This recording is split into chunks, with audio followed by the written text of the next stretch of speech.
അപ്പോൾ എല്ലാവരുടെ പഠനം നന്നായിട്ട് നടക്കുന്നുണ്ടെന്ന് വിശ്വസിക്കുന്നു. അപ്പൊ അതില് നമ്മള് യൂണിറ്റ് 1 ആയിരുന്നു അല്ലെ, നമ്മുടെ സ്പെക്ട്രോസ്കോപ്പി പേപ്പറിലെ ഫസ്റ്റ് യൂണിറ്റ് ആയിട്ടുള്ള ഫണ്ടമെന്റൽസ് ഓഫ് സ്പെക്ട്രോസ്കോപ്പിനെ പറ്റിയായിരുന്നു നമ്മൾ കഴിഞ്ഞ ക്ലാസ്സിലൊക്കെ കണ്ടിട്ടുണ്ടായിരുന്നു. അതിന്റെ പാർട്ട് 1 ക്ലാസ് നമ്മൾ ഡീറ്റെയിൽ ആയിട്ട് നമ്മൾ പറഞ്ഞു പോയതാണ് എന്തൊക്കെ കാര്യങ്ങളുണ്ടെന്ന്. അപ്പോൾ ഇതിന്റെ ഒരു തുടർച്ചയായിട്ട് കാണേണ്ട ഒരു പാർട്ട് 2 ക്ലാസ് ആണിത്. അതുകൊണ്ട് തന്നെ പാർട്ട് 1 കണ്ടിട്ട് മാത്രം ഇത് കാണാം, അല്ലാതെ നിങ്ങൾക്ക് മനസ്സിലാവില്ല. കണ്ടിന്യൂഷൻ ആയിട്ടാണ് പോകുന്നത്. അതേപോലെ നമ്മൾ ബാക്കി വരുന്ന ചാപ്റ്റേഴ്സിലും അങ്ങനെ തന്നെയാണ്. അപ്പൊ നിങ്ങൾ ഈ ഒരു ഫസ്റ്റ് യൂണിറ്റ് മുതലേ ഇങ്ങനെ കണ്ടുപോകാൻ വേണ്ടിയിട്ട് ശ്രമിക്കുക, ഇടയ്ക്കുന്ന എടുത്ത് കാണാതെ. ഓക്കെ, കാരണം റിപ്പീറ്റേഷൻ ആയിട്ടുള്ള പല കാര്യങ്ങളും പല കൺസെപ്റ്റ്സും ചിലപ്പോൾ വരാം. ഓക്കെ, നമുക്കിവിടെ പഠിക്കാനുള്ളത് സ്പെക്ട്രൽ ക്യാരക്ടറിസ്റ്റിക്സും അതേപോലെ തന്നെ ഫോറിയർ ട്രാൻസ്ഫോം സ്പെക്ട്രോസ്കോപ്പിയാണ് ഇവിടെ ഇന്നത്തെ ക്ലാസ്സിൽ നമ്മൾ പറയുന്നുണ്ടാവാം. ഓക്കെ, സോ ഇതിൽ നമുക്ക് ഈ ഒരു ക്ലാസ് കണ്ടു കഴിഞ്ഞാൽ നിങ്ങൾക്ക് കിട്ടുന്ന ഔട്ട്കംസ് എന്താണെന്ന് ചോദിച്ചാൽ, നിങ്ങൾക്ക് ഇതിന്റെ ഇന്റൻസിറ്റി ഫാക്ടേഴ്സിനെ പറ്റി, അതേപോലെ ഐൻസ്റ്റീൻ കോഎഫിഷ്യന്റ് എന്താണ്, അതിൽ തമ്മിലുള്ള റിലേഷൻഷിപ്പ് ഉള്ള റിലേഷൻഷിപ്പ്, അതേപോലെ ബീർ ലാംബർട്ട് ലോ, അതേപോലെ സ്പെക്ട്രൽ ബ്രോഡനിങ്ങിനെ പറ്റി, അതേപോലെ FT സ്പെക്ട്രോസ്കോപ്പിനെയൊക്കെ പറ്റി ഉള്ള ഒരു എന്താ പറയാ ഐഡിയ നിങ്ങൾക്ക് ഉണ്ടായിരിക്കും. ഓക്കെ, സോ സ്പെക്ട്രൽ ക്യാരക്ടറിസ്റ്റിക്സ് പറയും, പിന്നെ നമ്മൾ പറയുന്നത് ഇന്റൻസിറ്റി ഫാക്ടേഴ്സ്, പിന്നെ ബീർ ലാംബർട്ട് ലോ, പിന്നെ സ്പെക്ട്രൽ ലൈൻ വിഡ്ത്ത്, പിന്നെ FT സ്പെക്ട്രോസ്കോപ്പി, ഇങ്ങനെയായിരിക്കും പോകുന്നുണ്ടാവുക. ഓക്കെ, സോ നമ്മൾ സ്പെക്ട്രം എന്ന് പറയുന്ന സമയത്ത് നമ്മൾ എന്താണ് ആ കാര്യങ്ങളൊക്കെ നമ്മൾ പറഞ്ഞിട്ടുണ്ടായിരുന്നു. അപ്പം സ്പെക്ട്രത്തിന്റെ ക്യാരക്ടറിസ്റ്റിക്സിനെ പറ്റിയാണ് നമ്മൾ പറയുന്നത്. ഞാൻ ഓൾറെഡി പറഞ്ഞു, ഈ ഒരു ക്ലാസ് എന്ന് പറയുന്നത് പാർട്ട് 1 കണ്ടിന്യൂഷൻ ആണ്, അതുകൊണ്ട് കണ്ടിന്യൂസ് ആയിട്ടായിരിക്കും ഞാൻ പറയുന്നുണ്ടാവുക. ഓക്കെ, അപ്പൊ മോളിക്കുലർ സ്പെക്ട്രയിൽ നമുക്ക് ബ്രോഡ് ബാൻഡ്സ് ആണ്. നമുക്ക് ഞാൻ പറഞ്ഞു, നമുക്ക് ആറ്റമിക് ആണെന്നുണ്ടെങ്കിൽ നമുക്ക് ലൈൻസ് ആയിട്ടായിരിക്കും സ്പെക്ട്രം കിട്ടുന്നത്. പക്ഷെ മോളിക്യൂൾ ആണെന്നുണ്ടെങ്കിൽ നമുക്ക് ബ്രോഡ് ബാൻഡ് ആണെന്നുള്ളതൊക്കെ കഴിഞ്ഞ ക്ലാസ്സിൽ നമ്മൾ പറഞ്ഞതാണ് അല്ലെ. അപ്പൊ ഈ ബ്രോഡ് ബാൻഡ് കിട്ടുമ്പോൾ നമുക്ക് 3 പാരാമീറ്റേഴ്സ് അതിനുണ്ട്. അപ്പൊ ബ്രോഡ് ബാൻഡ് ആയിട്ടുള്ള ഒരു കാര്യം ഞാൻ ഇവിടെ കൊടുത്തിട്ടുണ്ട്, നിങ്ങൾക്ക് നോക്കിയാൽ ഇവിടെ കാണാം. ഈ ഒരു സ്പെക്ട്ര അല്ലെ, ഈ ഒരു സ്പെക്ട്ര നിങ്ങൾക്ക് കാണാൻ പറ്റുമല്ലോ. അപ്പോ എന്താ പറയാ, ഇതിൽ നിങ്ങൾ നോക്കിയിട്ടുണ്ടെങ്കിൽ ഇതിന്റെ പൊസിഷൻ കണ്ടോ, ഈ ഒരു ഇതാണ് നമ്മുടെ ബാൻഡ് എന്ന് പറയുന്നത്, ഇതാണ് കേട്ടോ, ഇതാണ് ബാൻഡ് എന്ന് പറയുന്നത്, നിങ്ങൾക്ക് അറിയുന്നുണ്ടാവും. അപ്പം ആക്ച്വലി നമ്മൾ ഇതുപോലെയല്ല കാണാൻ, നമുക്കൊരു സ്പെക്ട്രം എടുത്താൽ ഇതുപോലെയാണ് നമുക്ക് കാണാം കേട്ടോ. അപ്പൊ അതിന് നമ്മൾ ഇതിന്റെ ക്യാരക്ടറിസ്റ്റിക്സ് പഠിക്കുമ്പോൾ നമ്മളിപ്പം ഇതൊരു ബാൻഡ് ആണ്, അതേപോലെ ഇതും ഒരു ബാൻഡ് ആണ്. ഓക്കെ, അപ്പോൾ ആ ബാൻഡിൽ നമ്മൾ ഇതിന്റെ വിഡ്ത്ത് എന്ന് പറയുന്നത് എന്തായിരിക്കും? ഫസ്റ്റ് നമുക്ക് പൊസിഷൻ പറയാം അല്ലെ. അപ്പൊ പൊസിഷൻ എന്ന് പറയുമ്പോൾ എന്തായിരിക്കും? ഇതാണ് ഇതിന്റെ ഈ ഒരു ബാൻഡിന്റെ പൊസിഷൻ എന്ന് പറയുന്നത്, എന്താണ്? ഇതാണ്. അപ്പൊ പൊസിഷൻ എന്ന് പറയുന്നുണ്ട്, ഇതാണെന്നുണ്ടെങ്കിലോ ഇവിടെ ആയിരിക്കും അല്ലെ. നമ്മൾ പൊസിഷൻ പറയുകയാണെങ്കിൽ ഇതിന്റെ നടുവിലുള്ളതല്ലേ പറയുന്നത്. അപ്പൊ എന്തായിരിക്കും പൊസിഷൻ നമ്മൾ പറയുമ്പോൾ? Wave length of the maximum absorption. അപ്പം ലാംഡ മാക്സ് ആണ് നമ്മൾ പറയാം. അപ്പൊ ലാംഡ മാക്സ് എന്ന് പറയുമ്പോൾ ഇപ്പൊ നമുക്ക് പൊസിഷൻ നിങ്ങളുടെ അടുത്ത് ലാംഡ നാനോമീറ്ററിൽ തന്നിട്ടുണ്ട്. അപ്പൊ ഈ ഒരു പീക്കിന്റെ പൊസിഷൻ എന്ന് പറയുന്നത് ഒരു ഏകദേശം ഒരു 280 വരുന്നത് അല്ലെ. അതാണ് നിങ്ങൾ പറയാം. അപ്പൊ ലാംഡ മാക്സ് ആയിട്ടാണ് എന്ത് ചെയ്യുന്നത്, പൊസിഷൻ പറയുന്നത്. അപ്പൊ വേവ് ലെങ്ത് ആണ് of the maximum absorption, maximum അബ്സോർപ്ഷന്റെ വേവ് ലെങ്ത് ആണ് നിങ്ങൾ പറയുന്നത്. കണ്ടോ, നമ്മൾ ഈ ഒരു ഭാഗത്തോ അല്ലെങ്കിൽ ഇപ്പുറത്തോ അല്ലെങ്കിൽ ഇപ്പുറത്തോ ഒന്നുമല്ല പറയുന്നത്, ഈ ഏറ്റവും മാക്സിമം ഉള്ളതിന് കറസ്പോണ്ടിങ് ആയിട്ടുള്ള ലാംഡേനെയാണ് നമ്മൾ പറയുന്നത്. അതേപോലെ തന്നെ ഇതാണെന്നുണ്ടെങ്കിൽ എന്തായിരിക്കും, ഈ ഒരു ഭാഗത്തോ അല്ലെങ്കിൽ ഈ ഭാഗത്തോ ഉള്ളതിനെയല്ല നമ്മൾ പറയുന്നത്, ഈ ഏറ്റവും കൂടുതൽ എബ്സോർപ്ഷൻ കാണിക്കുന്നതിന് കറസ്പോണ്ടിങ് ആയിട്ടുള്ള ബാൻഡാണ്, സോറി വേവ് ലെങ്ത് ആണ് നമ്മൾ പറയുന്നത്. അതുകൊണ്ടാണ് ഇവിടെ 195 നാനോമീറ്റർ എന്ന് നമ്മൾ കൊടുത്തിട്ടുള്ളത്. അപ്പൊ it is a measure of energy difference between levels അല്ലെ. ലെവലുകൾ തമ്മിലുള്ള എനർജി ഡിഫറൻസ് ഒരു മെഷർ ആണെന്ന് നമുക്ക് പറയാൻ പറ്റും. കാരണം എന്താ, E=hc/λ ആണെന്ന് നമ്മൾ കഴിഞ്ഞ പ്രാവശ്യം പ്രോബ്ലം ഒക്കെ ചെയ്തിട്ടുണ്ടായിരുന്നു. ഇനി നോക്കിയേ, ഇന്റൻസിറ്റി നോക്കിയേ, ഈ രണ്ട് ബാൻഡിന്റെ ഇന്റൻസിറ്റി എന്ന് പറയുന്നത് സെയിം ആണോ? അല്ല. അപ്പൊ ഇന്റൻസിറ്റി എന്ന് പറയുന്നത് എന്താണ്? It is the strength of absorption, എത്ര അബ്സോർബ് ചെയ്തിട്ടുണ്ട് അല്ലെ. നമ്മളിവിടെ എബ്സോർബൻസ് നമ്മൾ പ്ലോട്ട് ചെയ്താൽ, എബ്സോർബൻസ് ആൻഡ് ലാംഡ പ്ലോട്ട് ചെയ്തിട്ടുണ്ടെങ്കിൽ ഇതിന്റെ ഈ ബാൻഡ് എന്ന് പറയുന്നത് എന്താണ്? ഇത് നന്നായിട്ട് അബ്സോർബ് ചെയ്തിട്ടുണ്ടെങ്കിൽ എന്തായിരിക്കും, വലിയ ബാൻഡാണ് ഇവിടെ വരുന്നത്. കുറച്ച് അബ്സോർബ് ചെയ്തിട്ടുണ്ടെങ്കിൽ ചെറിയ ബാൻഡ്. അപ്പൊ നമുക്ക് എന്ത് പറയാൻ പറ്റും? സ്ട്രെങ്ത് ഓഫ് അബ്സോർപ്ഷൻ എന്ന് നമുക്ക് പറയാൻ പറ്റും അല്ലെ.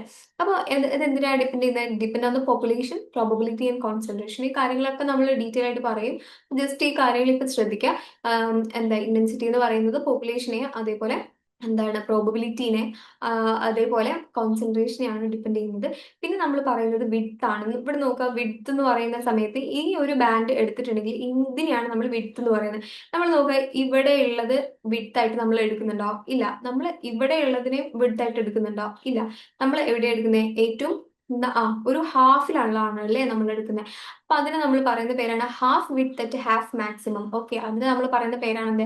HWHM, അല്ലെങ്കിൽ ഹാഫ് വിഡ്ത്ത് ഹാഫ് മാക്സിമം. അതാണ് ബ്രോഡ്നെസ് ഓഫ് ദ ബാൻഡിനെയാണ് ഇതിന്റെ വിഡ്ത്ത് എന്നുകൊണ്ട് ഉദ്ദേശിക്കുന്നത് കേട്ടോ. ഓക്കെ, അപ്പോ ഇനി നോക്കാം, position of the absorption band. Absorption ബാൻഡിന്റെ പൊസിഷൻ എന്ന് പറയുന്നത് എന്താണ്? It is defined by lambda max അല്ലെ, നമ്മൾ കണ്ടു. അപ്പൊ അതില് നമ്മൾ എന്താ പറയുന്നത്? Correspond to the transition with most intense absorption അല്ലെ, മോസ്റ്റ് ഇന്റൻസ് അബ്സോർപ്ഷൻ ആയിരിക്കും. അപ്പൊ നമ്മൾ വേറൊരു കാര്യം പറയാണ്, ഇപ്പൊ നിങ്ങൾക്ക് ഒരു പോസിബിൾ ട്രാൻസിഷൻ, ഇപ്പൊ ഇത് എനർജി ലെവൽസ് ആയിട്ട് നിങ്ങൾക്ക് തന്നിട്ടുണ്ട്. ഇവിടെ രണ്ട് എനർജി ട്രാൻസിഷൻസ് നിങ്ങൾക്ക് തന്നിട്ടുണ്ട്, N to π* and π to π*. Okay, അപ്പോൾ ഇത് എനർജി ലെവൽസ് ആണ്. അപ്പൊ ഇതിൽ ഏറ്റവും എനർജി കൂടുതൽ ആർക്കായിരിക്കും? എനർജി കൂടുതലുള്ള ട്രാൻസിഷൻ എന്ന് പറയുന്നത് ഏതായിരിക്കും? π to π* ആണ് അല്ലെ. അപ്പൊ എന്താണ്? π to π* ട്രാൻസിഷൻ ആണ് ഇതിൽ എന്ത് ചെയ്യുന്നത്? എന്താണ് എനർജി കൂടുതലുള്ളത് അല്ലെ, π to π*. ഇനി ഇതാണെന്നുണ്ടെങ്കിലോ N to π* എന്ന് പറയുന്നത് എന്തായിരിക്കും? ഇതിന് എനർജി എന്താണ്? കമ്പാരിറ്റീവ്ലി ഇവിടെ കുറവാണ്. ഓക്കെ, ഇനി നോക്കുക, എന്താ പറയാ, അപ്പം ലോവർ ആയിട്ടുള്ള എനർജി ആണ് ഇതിന് വരുന്നത്. ഇതിനെന്താണ്? π to π* എന്ന് പറയുന്നത് ഹയർ എനർജിയാണ്. അപ്പൊ ഈ ഒരു ഇത് അസറ്റോൺ മോളിക്യൂളിന്റെ ആണ് തന്നിട്ടുള്ളത്. ഈ അസറ്റോൺ മോളിക്യൂളിന്റെ ഗ്രാഫാണ് ഇപ്പൊ നമ്മൾ എന്ത് ചെയ്യുന്നത്? ഈ ഒരു ട്രാൻസിഷനിലൂടെ നമ്മൾ കണ്ടത് വേണ്ട. അപ്പം N to π* എന്ന് പറയുന്ന ഈ ഒരു എന്താ പറയാ, ലോവർ ആയിട്ടുള്ള എനർജി ആയിരുന്നു ഈ N to π* എന്ന് പറയുന്നത്. അപ്പൊ എന്തായിരിക്കും? ലാംഡാന്റെ വാല്യൂ എന്തായിരിക്കും? കൂടുതലാണ്. കാരണം നമുക്കറിയാം, എന്താ അറിയുന്നത്? നമ്മുടെ യെസ്, വി നോ വാട്ട്, നമുക്കറിയാം, ഈ E is equal to hc/λ അല്ലെ. അപ്പൊ ലാംഡ എനർജി എന്ന് പറയുന്നത് എന്താണ്? ഇപ്പൊ നിങ്ങൾ N to π* എടുത്ത് നോക്കിയിട്ടുണ്ടെങ്കിൽ അത് N to π* ഞാൻ പറഞ്ഞു ലോവർ എനർജി ആണ് compared to that of this one. Okay, അപ്പം എനർജി കുറവാണ് എന്ന് പറഞ്ഞിട്ടുണ്ടെങ്കിൽ എന്താണ്? ലാംഡ കൂടുതലാണ് അല്ലെ, ഇൻവേഴ്സ്ലി പ്രൊപ്പോർഷണൽ ആണ്.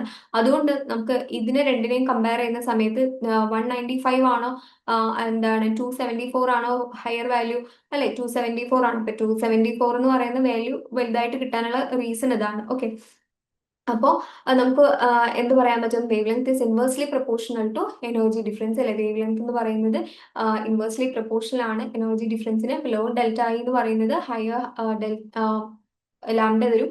അതേപോലെ ഹയർ ആയിട്ടുള്ള ഡെൽറ്റ ഐ ആണെന്നുണ്ടെങ്കിൽ ലോവർ ലാംഡയാണ് തരുന്നത്. അപ്പൊ പിന്നെ അതേപോലെ ഈ position of the spectral bands എന്ന് പറയുന്നത് it is characteristic of the species. Okay, അതായത് ഇപ്പം സ്പെക്ട്രൽ ബാൻഡ്സിന്റെ ഒക്കെ പൊസിഷൻ എന്ന് പറയുന്നത് അത് വളരെ എന്താണ്, ഓരോ സ്പീഷീസിനും അത് ക്യാരക്ടറിസ്റ്റിക് ആയിരിക്കും. അല്ലാതെ എല്ലാവരും കൊണ്ടുപോയിട്ട് ഇപ്പം ഒരു എല്ലാവർക്കും ഇപ്പൊ സപ്പോസ് N to π* ഉണ്ട്, ചിലതിന് ലോൺ പെയർസ് ഒക്കെ ഉണ്ടെങ്കിൽ അതേപോലെ ഡബിൾ ബോണ്ട് ഒക്കെ ഉണ്ടെങ്കിൽ π to π* ഉണ്ടാവും.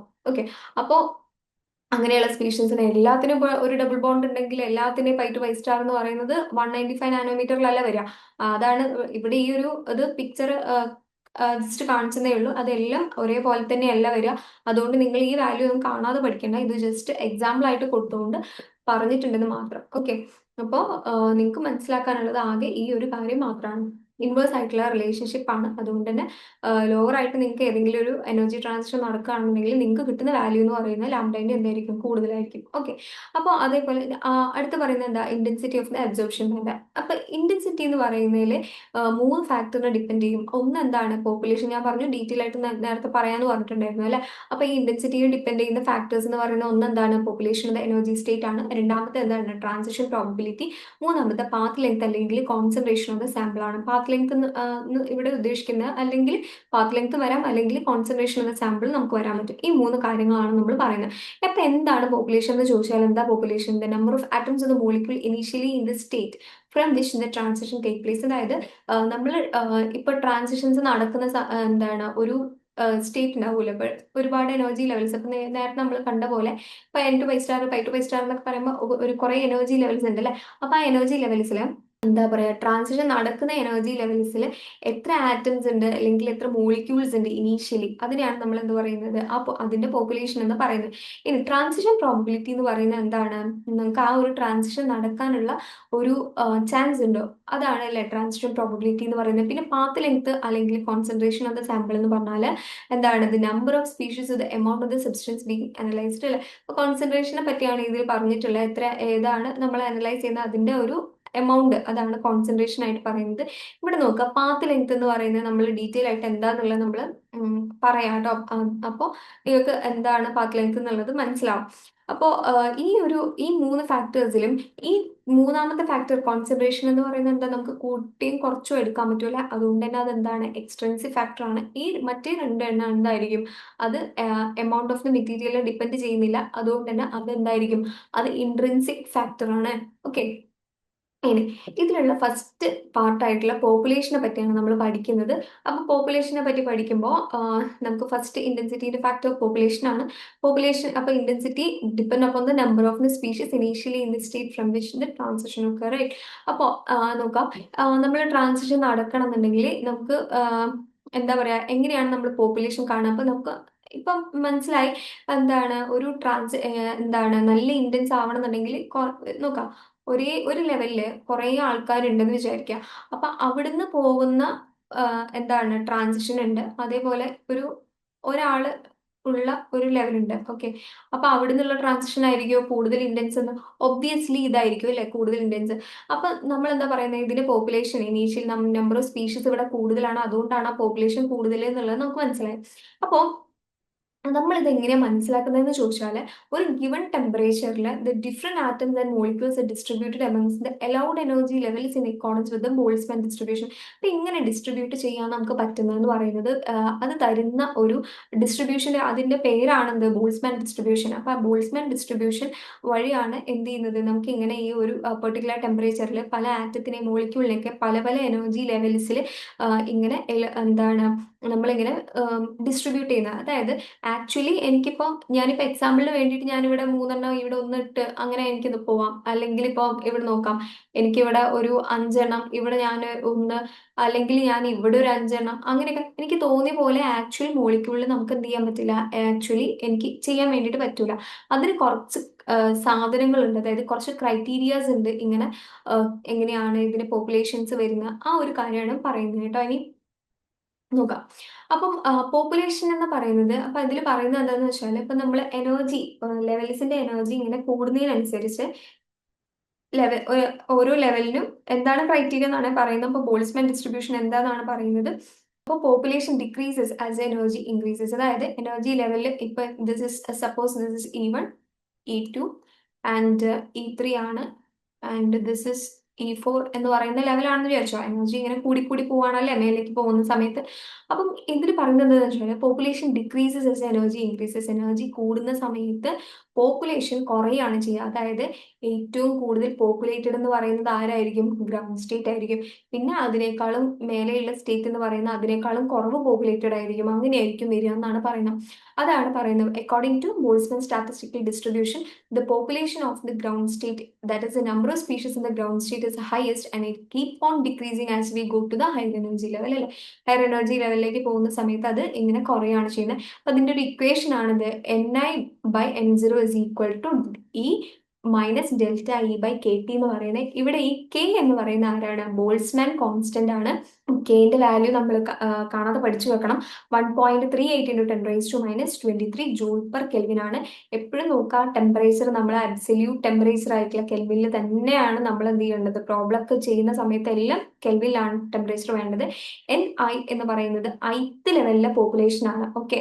ith ലെവലിൽ എന്ന് പറയുന്നത് ഇപ്പൊ സപ്പോസ് ഇതാണ് ലെവൽ ഞാൻ എടുക്കുന്നുണ്ടെങ്കിൽ, ഈ ലെവലാണ് ഞാൻ ith ലെവലായിട്ട് എടുക്കുന്നത്. തേർഡ് ആണ് വിചാരിക്കുക. അപ്പോൾ ഇതാണ് ഞാൻ ith ലെവലായിട്ട് എടുക്കുന്നത്. പിന്നെ N0 എന്ന് പറയുന്നത് എന്തായിരിക്കും? ഗ്രൗണ്ട് സ്റ്റേറ്റിന്റെ പോപ്പുലേഷൻ ആയിരിക്കും. ഓക്കെ, അപ്പം നമുക്ക് എന്ത് പറയാൻ പറ്റും? അങ്ങനെയാണെങ്കിൽ ഏറ്റവും കൂടുതൽ പോപ്പുലേഷൻ ഉള്ളത് എവിടെയാ? ഗ്രൗണ്ട് സ്റ്റേറ്റിലാണ് അല്ലെ? അപ്പൊ ഗ്രൗണ്ട് സ്റ്റേറ്റിലാണെന്നുണ്ടെങ്കിൽ transition starting from the ground state more intense than those of from the excited സ്റ്റേറ്റിൽ. അപ്പൊ ഗ്രൗണ്ട് സ്റ്റേറ്റിൽ നിന്ന് ഉള്ള ട്രാൻസിഷൻസ് ആയിരിക്കും കൂടുതൽ ഇന്റൻസ് ആരെക്കാളും? Than from those of the excited state, excite ചെയ്തിട്ടുള്ളതിനേക്കാളും അല്ലെ? അപ്പം ഇനി നിങ്ങളടുത്ത് ചോദിക്കുകയാണ് ഒരു ചോദ്യം, ഞാൻ ചോദിക്കാം. എന്താ? Which is more intense, transition 1 or 2? ഈ ഫസ്റ്റ് എന്ന് പറയുന്ന ഈ 1 എന്ന് പറയുന്ന ട്രാൻസിഷൻ ആണോ അല്ലെങ്കിൽ 2 എന്ന് പറയുന്ന ട്രാൻസിഷൻ ആണോ കൂടുതലായിട്ട് ഇന്റൻസ് ഉള്ളതെന്നാണ് ചോദിക്കുന്നത്. ഒന്ന് E1 ആണ്, ഒന്ന് E2 ആണ്. ഇതിൽ ആർക്കെ എനർജി കുറവുള്ളത്? E1നാണ് അല്ലെ? അപ്പൊ നമുക്കറിയാം ബോൾസ്മാൻ ഡിസ്ട്രിബ്യൂഷൻ ലോ അനുസരിച്ച് എന്ത്? E1 ആയിരിക്കും കൂടുതൽ പോപ്പുലേറ്റ് ചെയ്തിട്ടുണ്ടാവുക. കാരണം എന്താണ്? അതാണ് ലോവർ ഇൻ എനർജി. അതുകൊണ്ട് തന്നെ E1 കൂടുതൽ പോപ്പുലേറ്റഡ് ആയിരിക്കും. അതുകൊണ്ട് തന്നെ ഇവിടുന്ന് വരുന്ന ട്രാൻസിഷൻസ് ആയിരിക്കും ഏറ്റവും കൂടുതൽ ഉണ്ടാവുക. അതുകൊണ്ട് തന്നെ ഇന്റൻസിറ്റി കൂടുതലായിരിക്കും ഈ 1 എന്ന് പറയുന്നതായിരിക്കും. ഓക്കെ, അതാണ് ഈ ഒരു ബോൾസ്മാൻ ഡിസ്ട്രിബ്യൂഷനെ കൊണ്ട് നമ്മൾ ഉദ്ദേശിക്കുന്നത്. ഓക്കെ, ഏത്? അപ്പൊ നമുക്കൊരു പ്രോബ്ലം നോക്കാം. Calculate the population of an energy level having the energy of 20 കിലോജൂൾ per mole. 20 കിലോജൂൾ per mole. Okay, okay, 20 kilo joule per മോൾ എന്ന് പറയുന്നത് എനർജി. അപ്പൊ നമുക്ക് എനർജി തന്നിട്ടുണ്ട് 20 കിലോ ജൂൾ പെർ മോൾ. ഓക്കെ, അപ്പൊ കിലോ ജൂളിനെ നമ്മൾ എന്ത് ചെയ്യുക? പ്രോബ്ലം തരുന്ന സമയത്ത് നമ്മൾ ജൂളിലേക്ക് ആക്കി മാറ്റുന്നതായിരിക്കും നന്നാവുക. ഓക്കെ, അപ്പൊ 20 ഇൻറ്റു എന്താണ്? ഒരു കിലോ എന്ന് പറയുന്നത് എത്രയാണ്? 10⁻³ ആണ് അല്ലെ? അപ്പൊ എന്തായിരിക്കും? അപ്പം 10⁻³ ജൂൾ പെർ മോൾ ആയിട്ട് എനിക്ക് മാറ്റി. ഇനി എനിക്ക് എന്താ വേണ്ടത്? നമ്മുടെ ഇക്വേഷൻ എന്താണ്? നമ്മുടെ ഇക്വേഷൻ എന്ന് പറയുന്നത് Ni/N0 ഇസ് ഈക്വൽ ടു, ഇതാണ് നമ്മുടെ ഇക്വേഷൻ അല്ലെ? എന്ത്? Ni/N0 is equal to e⁻ΔE/kT. ഇതാണ് എന്റെ ഇക്വേഷൻ. ഇതില് എനിക്ക് ആരെയാണ് എനിക്ക് തന്നിട്ടുള്ളത്? എനർജീനെ തന്നിട്ടുണ്ട്. Having the energy relative to the energy of the ground state or at 300 kelvin എന്ന് പറഞ്ഞിട്ടുണ്ട്. അപ്പൊ അതായത് ഗ്രൗണ്ട് സ്റ്റേറ്റിനെ റിലേറ്റ് ചെയ്തിട്ട് എനിക്ക് ഏതോ ഒരു ലെവലിലുള്ള എനർജിയാണ് തന്നിട്ടുള്ളത്. അപ്പൊ എനിക്ക് മനസ്സിലായി ഗ്രൗണ്ട് സ്റ്റേറ്റും ഏതോ ഒരു സ്റ്റേറ്റും തമ്മിലുള്ള എനർജി ഡിഫറൻസ് എന്ന് പറയുന്നത് തന്നെയാണ് ΔE എന്ന് പറയുന്നത്. പിന്നെ എനിക്ക് കെന്റെ വാല്യൂ എനിക്ക് അറിയാലോ, ബോൾസ്മാൻ കോൺസ്റ്റന്റ് ആണ്. 1.381 ഇൻറ്റു 10⁻23 ജൂൾ പെർ കെൽവിൻ ആണെന്ന് എനിക്ക് മനസ്സിലായി. പിന്നെ എന്താ പറയാ, പിന്നെ അടുത്ത് പറയുന്നത് എന്താ വെച്ചാൽ ഇവിടെ ടെമ്പറേച്ചർ ആണ് അല്ലെ? ടെമ്പറേച്ചർ എന്ന് പറയുന്നത് അവിടെ തന്നിട്ടില്ലേ? 300 കെൽവിൻ എന്ന് പറയുന്നത് അവിടെ തന്നിട്ടില്ലേ? അപ്പൊ ഈ കാര്യങ്ങൾ മൊത്തം എനിക്ക് കിട്ടി അല്ലെ? ഇനി എന്താ പറയാ, ഇനി നമ്മൾ നോക്കേണ്ടത് എന്താന്ന് വെച്ചാല് ഈ ഒരു പ്രോബ്ലത്തിലേക്ക് നമ്മൾ ഇടുകയാണ്, അതായത് ഇക്വേഷൻ ഇടുകയാണ്. പക്ഷേ ഈ ഇക്വേഷനിലേക്ക് ഇടുന്ന സമയത്ത് എപ്പോഴും നമ്മൾ മനസ്സിലാക്കേണ്ടതെന്ന് വെച്ചാൽ ΔE എന്ന് പറയുന്നത് ജൂൾ പെർ മോളിക്യൂളിലാണ് നമ്മൾ എടുക്കേണ്ടത്, അല്ലാതെ പെർ മോളിലല്ല. ഓക്കെ, ഇവിടെ നോക്കിയേ നിങ്ങൾ, ഇവിടെ having energy of 20 kilo joule per mole. കണ്ടോ? പെർ മോൾ ആണ് നമുക്ക് ഇവിടെ തന്നിട്ടുള്ളത്. പക്ഷേ ഈ ഒരു ഇക്വേഷനിൽ നിങ്ങൾ സബ്സ്റ്റിറ്റ്യൂട്ട് ചെയ്യുന്ന സമയത്ത് ΔE എന്ന് പറയുന്നത് ജൂൾ പെർ മോളിക്യൂൾ ആയിരിക്കണം, മോൾ ആയിരിക്കരുത്. അപ്പം എന്താണ്? പെർ മോളിക്യൂൾ ആവണം എന്നുണ്ടെങ്കിൽ നിങ്ങൾ എന്ത് ചെയ്യണം എന്ന് വെച്ചാൽ ഇതിനെ അവഗാഡ്രോ നമ്പറിനെ കൊണ്ട് എന്ത് ചെയ്യണം? ഡിവൈഡ് ചെയ്യണം. അതായത് ഇപ്പൊ നിങ്ങൾ ഈ കിട്ടിയ വാല്യൂ ഇല്ലേ, അതായത് ഈ 20 കിലോ ജൂൾ പെർ മോളിനെ 20 ഇൻറ്റു 10⁻³ ജൂൾ പെർ മോളിനെ നിങ്ങൾ എന്ത് ചെയ്യണം? അവഗാഡ്രോ നമ്പറിനെ ആയിട്ട് എന്ത് ചെയ്യണം? ഡിവൈഡ് ചെയ്യണം. അപ്പോൾ എന്തായിരിക്കണം? 6.022 ഇൻറ്റു 10⁻23 ആയിട്ട് നിങ്ങൾ എന്ത് ചെയ്യണം? ഡിവൈഡ് ചെയ്യണം. അപ്പൊ നിങ്ങൾക്ക് എന്ത് ചെയ്യുമെന്ന് വെച്ചാൽ ഇത്രയും ചെയ്ത് കഴിഞ്ഞിട്ടുണ്ടെങ്കിൽ നിങ്ങൾക്ക് എന്ത് വരും? ഇവിടെ ജൂൾ എന്നുള്ളത് കിട്ടും അല്ലെ? യൂണിറ്റ് എന്തായിരിക്കും? ജൂളിലായിരിക്കും കിട്ടുന്നത്.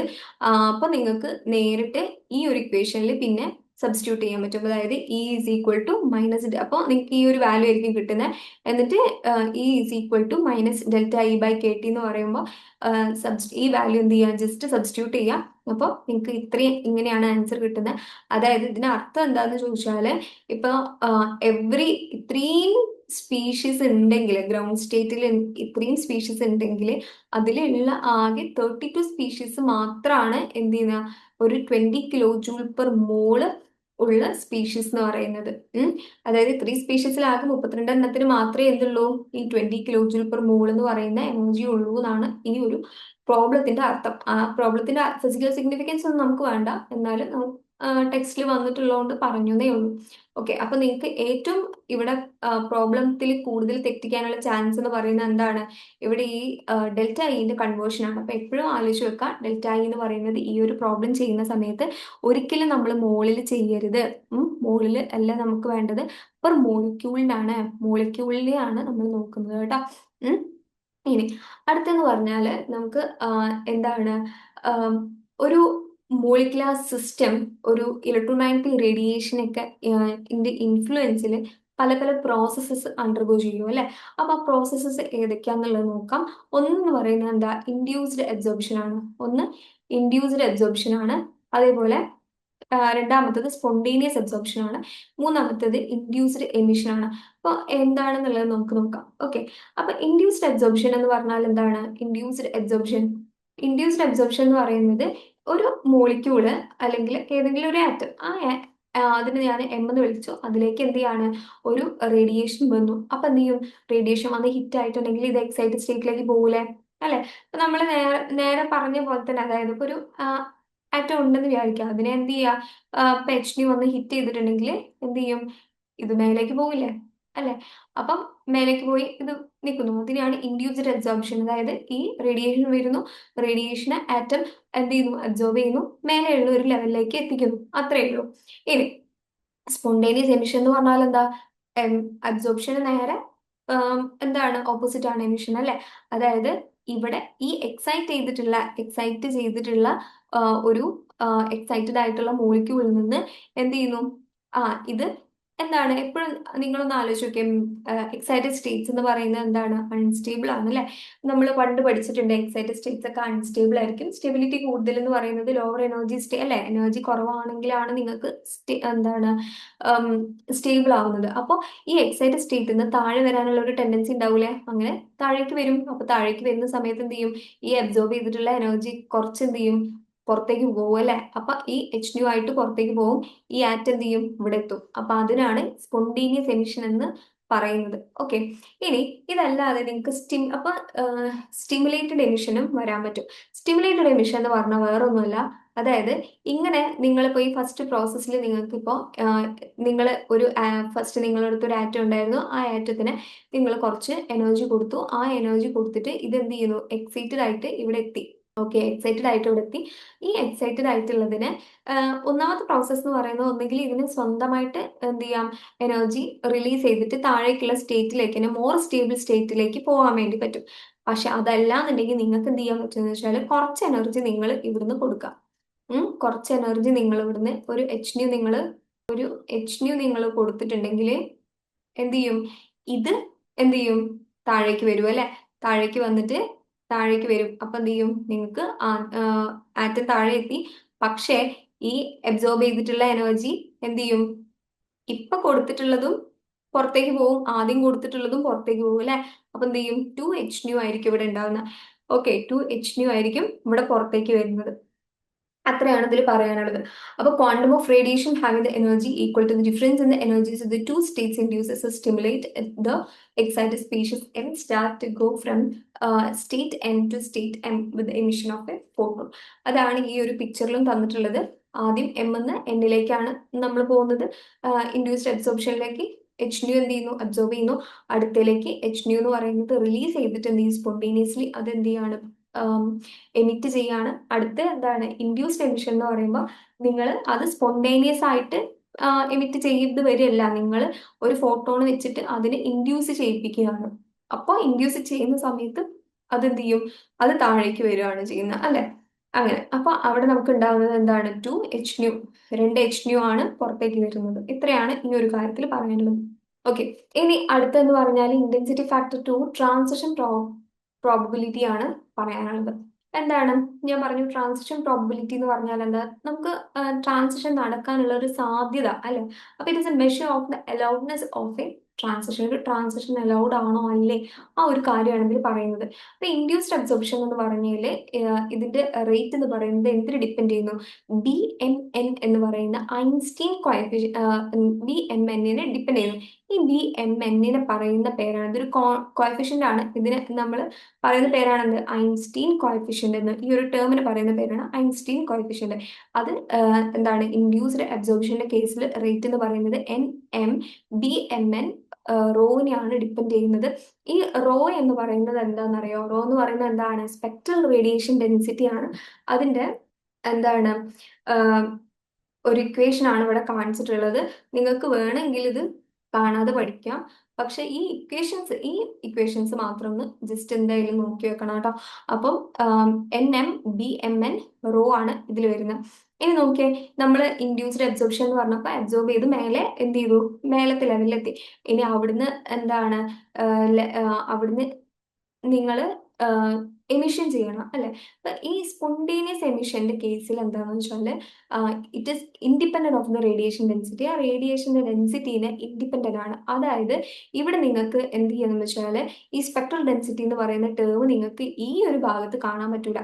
അപ്പൊ എന്ത് ചെയ്യുമെന്ന് വെച്ചാൽ ഈ ഇവിടെയുള്ള ഐൻസ്റ്റീൻ കോയഫിഷ്യന്റ് എന്ന് പറയുന്നത് എന്താ? അത് എ എൻ എം ആണ്. ഓക്കെ, ഇവിടെയുള്ള ഐൻസ്റ്റീൻ കോയഫിഷ്യന്റ് എന്താണ്? അതിലാണ് എ എൻ എം എന്ന് പറയുന്നത്.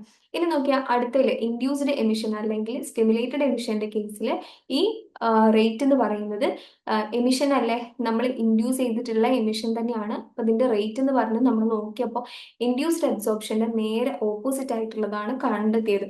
അതാണ് minus N N B N M rho എന്ന് പറയുന്നത്. ഓക്കെ, നിങ്ങൾ ജസ്റ്റ് ഈ ഒരു ഇക്വേഷൻസ് നോക്കി വെക്കുക. ഇക്വേഷനിൽ നിങ്ങൾക്ക് ഫസ്റ്റ് മനസ്സിലാക്കാനുള്ള എന്താണെന്ന് വെച്ചാൽ എന്താണ് ബി എന്ന് പറയുന്നത് എന്താണ്? ഈ ബി എന്ന് പറയുന്ന ഐൻസ്റ്റീൻ കോയഫിഷ്യന്റ് ആണ്. ഇവിടെയുള്ള ഐൻസ്റ്റീൻ കോയഫിഷ്യന്റ്, അതായത് സ്പോണ്ടേനിയസ് എമിഷൻ ആണെന്നുണ്ടെങ്കിൽ അവിടെയുള്ളത് എ ആണ്. ഇവിടെയാണെന്നുണ്ടെങ്കിൽ ഈ ഇൻഡ്യൂസ്ഡ് എമിഷൻ അല്ലെങ്കിൽ സ്റ്റിമുലേറ്റഡ് എമിഷന്റെ റേറ്റ് എന്ന് പറയുന്നത് നേരെ ഇതിന്റെ ഓപ്പോസിറ്റ് ആയിരിക്കും. അതുകൊണ്ടാണ് ആ ഒരു നെഗറ്റീവ് വന്നിട്ടുള്ളത്. ഓക്കെ, ഇപ്പൊ rate change of population N N of this N ആണ് എന്താണ്? D N N by D T. Rate എന്ന് പറയുന്നത് അതാണ് കേട്ടോ, D N N by D T എന്ന് പറയുന്നത്. അപ്പൊ ഇനി നോക്കിയേ, ഈ ബി എം എൻ എന്ന് പറഞ്ഞാൽ എന്താ? എം നിന്ന് എന്നിലേക്ക്. ഇനി ബി എൻ എം എന്ന് പറയുന്നത് എന്താ? എന്നിൽ നിന്ന് എമ്മിലേക്ക്.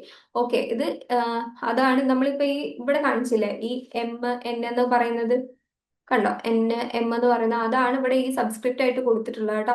ഇൻഡ്യൂസ്ഡ് അബ്സോർപ്ഷൻ എന്ന് പറയുന്നത് എന്താ? എം എന്ന് എന്നിലേക്കാണ് പോകുന്നത്. അതുകൊണ്ടാണ് ഇവിടെ എം പിന്നെ ബി എം എൻ അങ്ങനെ ആ രീതിയിൽ വന്നിട്ടുള്ളത്. എമിഷൻ നോക്കുന്ന സമയത്ത് എൻ എന്നല്ലേ വരിക, അതുകൊണ്ടാണ് എൻ എം അങ്ങനെ ആ രീതിയിൽ വന്നിട്ടുള്ളത്. നിങ്ങൾ ഇവിടെ നോട്ട് ചെയ്യേണ്ട കാര്യം എന്ന് വെച്ചാൽ ബി എം എന്നും ബി എൻ എം എന്ന് പറയുന്നത് എന്തായിരിക്കും? ഈക്വൽ ആയിരിക്കും, ഒരേ വിട്ടല്ലേ വരുന്നത്. അപ്പൊ അതിന്റെ ആ ഒരു കോയഫിഷ്യന്റ് എന്ന് പറയുന്നത് എന്തായിരിക്കും? അത് മാഗ്നിറ്റ്യൂഡ് ഈക്വൽ ആയിരിക്കും കേട്ടോ. ഇനി ഈ എയും ഇപ്പൊ നോക്കാം നിങ്ങള്, ഇത് ഞാൻ പറഞ്ഞിട്ടുണ്ടായിരുന്നു ഇതൊരു ഐൻസ്റ്റീൻ കോഎഫിഷ്യന്റ് ആണ്, ഇതും അതേപോലെ ഐൻസ്റ്റീൻ കോഎഫിഷ്യന്റ് ആണെന്ന് പറഞ്ഞു അല്ലെ, അതിന്റെ പേരാണ്.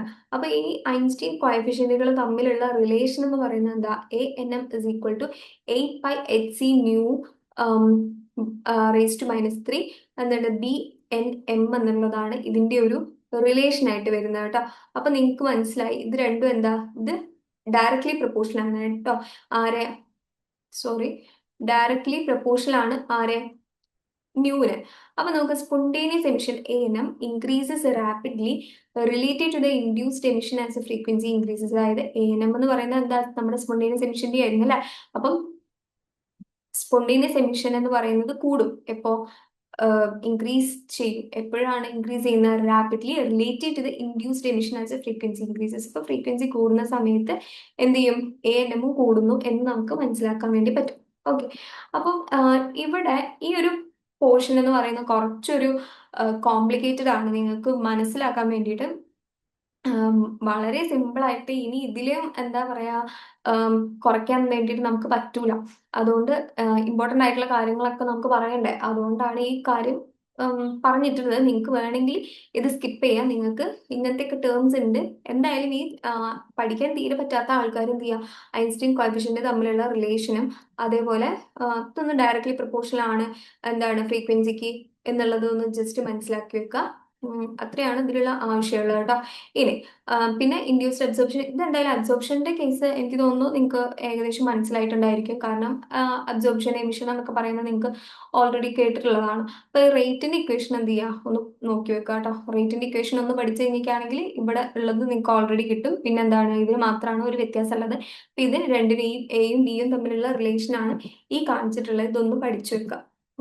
അത്ര നിങ്ങൾ പഠിച്ചു വെക്കുക. എന്നിട്ട് നിങ്ങൾ എന്താ ചെയ്യേണ്ടതെന്ന് വെച്ചാൽ, ഇനി നമ്മൾ പറയാൻ പോകുന്ന ഈ ഐൻസ്റ്റീൻ കോഎഫിഷ്യന്റും അതേപോലെ ട്രാൻസിഷൻ മൊമെന്റ് ഇന്റഗ്രലും തമ്മിലുള്ള ബന്ധമാണ്. ഓക്കെ. അപ്പോൾ ഈ ഐൻസ്റ്റീൻ കോഎഫിഷ്യന്റ് എന്ന് പറയുന്ന ട്രാൻസിഷൻ മൊമെന്റുമായിട്ട് റിലേറ്റ് ചെയ്തിട്ടുള്ള, അതിന് വേണ്ടിയിട്ടാണ് നമ്മൾ ഈ കാര്യങ്ങളൊക്കെ നമ്മൾ പറയുന്നത്. ഓക്കെ. അപ്പൊ ഒരു ട്രാൻസിഷൻ നടക്കൂല എന്നുള്ളതൊക്കെ നമ്മൾ പറയുന്നതെന്ന് വെച്ചാൽ ഈ എങ്ങനെയാണെന്നറിയോ, അത് എന്താണ്, ട്രാൻസിഷന്റെ പ്രോബബിലിറ്റി എന്ന് പറയുന്ന ഒരു വാല്യൂ വെച്ചിട്ടാണ്. ട്രാൻസിഷൻ പ്രോബബിലിറ്റി എന്ന് പറയുന്നത് ഞാൻ കാണിച്ചു തരാം.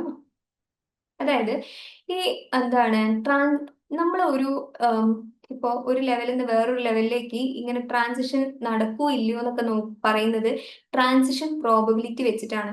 ഈ ട്രാൻസിഷൻ പ്രോബബിലിറ്റി എന്ന് പറയുന്നത് എന്താണ്, ഈ ട്രാൻസിഷൻ പ്രോബബിലിറ്റി എന്ന് പറയുന്ന ട്രാൻസിഷൻ മൊമെന്റ് ഇന്റഗ്രൽ ആണ് അതിനാണ് ഡിപ്പെൻഡ് ചെയ്യുന്നത്. അതായത് സൈ സ്റ്റാർ ന്യൂ സൈ ഡീറ്റോ എന്ന് പറയുന്നതാണ് അതിന്റെ ഇത് ഇക്വേഷൻ. ഓക്കെ. അപ്പൊ അതാണ് ട്രാൻസിഷൻ മൊമെന്റ് ഇന്റഗ്രൽ എന്ന് പറഞ്ഞാൽ. നിങ്ങളത് ഒരു എനിക്കൊന്ന് കോർഡിനേഷനിൽ ഈ ഒരു കേസ് നമ്മൾ പറയുന്നുണ്ട് ട്രാൻസിഷൻ മൊമെന്റ് ഇന്റഗ്രലിന്റെ. അതേപോലെ ഗ്രൂപ്പ് തിയറിയിലൊക്കെ ഇതിനും കുറച്ച് മെൻഷൻ ചെയ്യുന്നുണ്ട്. അപ്പൊ ട്രാൻസിഷൻ മൊമെന്റ് ഇന്റഗ്രലില് നിങ്ങൾ ഈ എന്താ പറയാ, സൈ എന്നും സൈ എം എന്നൊക്കെ പറയുന്നത് വേവ് ഫങ്ഷൻസ് ആണ്. ഓക്കെ. ഇതിലുള്ള മ്യൂ കണ്ടില്ലേ, ഈ മ്യൂ എന്ന് പറയുന്നത് എന്താണെന്നറിയോ, അത് ഇലക്ട്രിക് ഡൈപോളിന്റെ ആണ് കേട്ടോ. ഇലക്ട്രിക് ഡൈപോൾ ഓപ്പറേറ്റർ ആണ് ഇവിടെ വരുന്നത്. ഇപ്പൊ നമ്മളിതിൽ വേവ് ഫംഗ്ഷൻ പറയുന്ന സമയത്ത് ഇത് എന്തായാലും ഓപ്പറേറ്റർ ആയിരിക്കും. അതുകൊണ്ടാണ് ഇവിടെ മ്യൂ എന്ന് പറയുന്നത് ഇലക്ട്രിക് ഡൈപോൾ മൊമെന്റ് ആണ്. മ്യൂ എന്ന് പറയുന്നത് എന്താ, ഇലക്ട്രിക് ഡൈപോൾ മൊമെന്റ് ആണ്. മ്യൂ എന്ന് പറയുന്നത് എന്താണ്, ചാർജ് ഇൻറ്റു ഡിസ്റ്റൻസ് ആണ് അല്ലെ. അപ്പൊ അതിനെയാണ് ആ ക്യൂ ഇൻറ്റു ആർ, അതാണ് നമ്മൾ ഇവിടെ കാണിക്കുന്നത്. അപ്പൊ ജസ്റ്റ് ഇത്രയും നിങ്ങൾ മനസ്സിലാക്കിയാൽ മതി.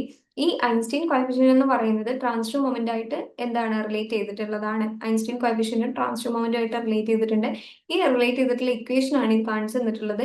ഈ ട്രാൻസിഷൻ മൊമെന്റ് ഇന്റഗ്രൽ ആയിട്ട് ഇത് എങ്ങനെയാണ് റിലേറ്റ് ചെയ്തിട്ടുള്ളത് എന്നാണ് കാണിക്കുന്നത് കേട്ടോ. ആർ എൻ എം എന്ന് പറയുന്നത് ആക്ച്വലി എന്താണ്, ഇവിടെ ഈ സൈ സ്റ്റാർ മ്യൂ സൈ ആണ്. ഈ മ്യൂ എന്ന് പറയുന്നത് എന്താ, ശരിക്കും ഇലക്ട്രിക് ഡൈപോൾ മൊമെന്റ് ആണ്. അത്രയും നിങ്ങൾ മനസ്സിലാക്കിയാൽ മതി. ഓക്കെ. ഇന്റൻസിറ്റി ഫാക്ടർ ആയിട്ടുള്ള മൂന്നാമത്തെ കാര്യം എന്ന് പറയുന്നത് പാത്ത് ലെങ്ത്തും കോൺസെൻട്രേഷനും ആണ്. അപ്പൊ പാത്ത് ലെങ്ത് എന്ന് പറയുന്നതിൽ നമുക്ക് പാത്ത് ലെങ്ത്തും കോൺസെൻട്രേഷനും പറ്റി പറയുമ്പോൾ ഇവിടെ നോക്കിയേ. Okay. Intensity of the transmitted light decreases exponentially with thickness and concentration. നിങ്ങളൊന്ന് ആലോചിക്കുക, നിങ്ങൾക്ക് ഒരു പാത്രത്തിൽ ഒരു ദിസ് ഇമാജിൻ, ഈ ഒരു പാത്രം നിങ്ങൾ അന്ന് ആലോചിച്ച് നോക്കുക, ഒരു കണ്ടെയ്നർ. ആ കണ്ടെയ്നറിൽ നിങ്ങൾ ഒരു എന്താ പറയാ, നല്ല വാട്ടർ എടുത്തിട്ടുണ്ട്. അതല്ലാതെ നിങ്ങളൊരു ഭയങ്കര എന്താ പറയുക, ബ്ലാക്ക് പോലത്തെ ഒരു വാട്ടർ എടുത്തിട്ടുണ്ട്. ഒരുപാട് സാധനം നിങ്ങൾ കലക്കി ഒരു വളരെ ബ്ലാക്ക് ആയിട്ടുള്ളൊരു വാട്ടർ കൊടുത്തിട്ടുണ്ട് വിചാരിക്കുക. അപ്പോൾ അതിൽ നിങ്ങൾക്ക് എന്നിട്ട് നിങ്ങൾ ഇതിലൂടെ ഒന്ന് ടോർച്ച് അടിച്ച് നോക്കിയിട്ടുണ്ടെങ്കിൽ ഏതിലായിരിക്കും പുറത്തേക്ക് കാണാൻ പറ്റുന്നത് പെട്ടെന്ന്? എന്തായാലും നിങ്ങൾക്കറിയാം വൈറ്റിലായിട്ടുള്ള, അല്ലെങ്കിൽ ഒരു എന്താണ്, വൈറ്റിലുള്ളതായിരിക്കും കൂടുതലായിട്ട് പുറത്തേക്ക് ലൈറ്റ് ട്രാൻസ്മിറ്റ് ചെയ്തിട്ടുണ്ടാവും അല്ലെ.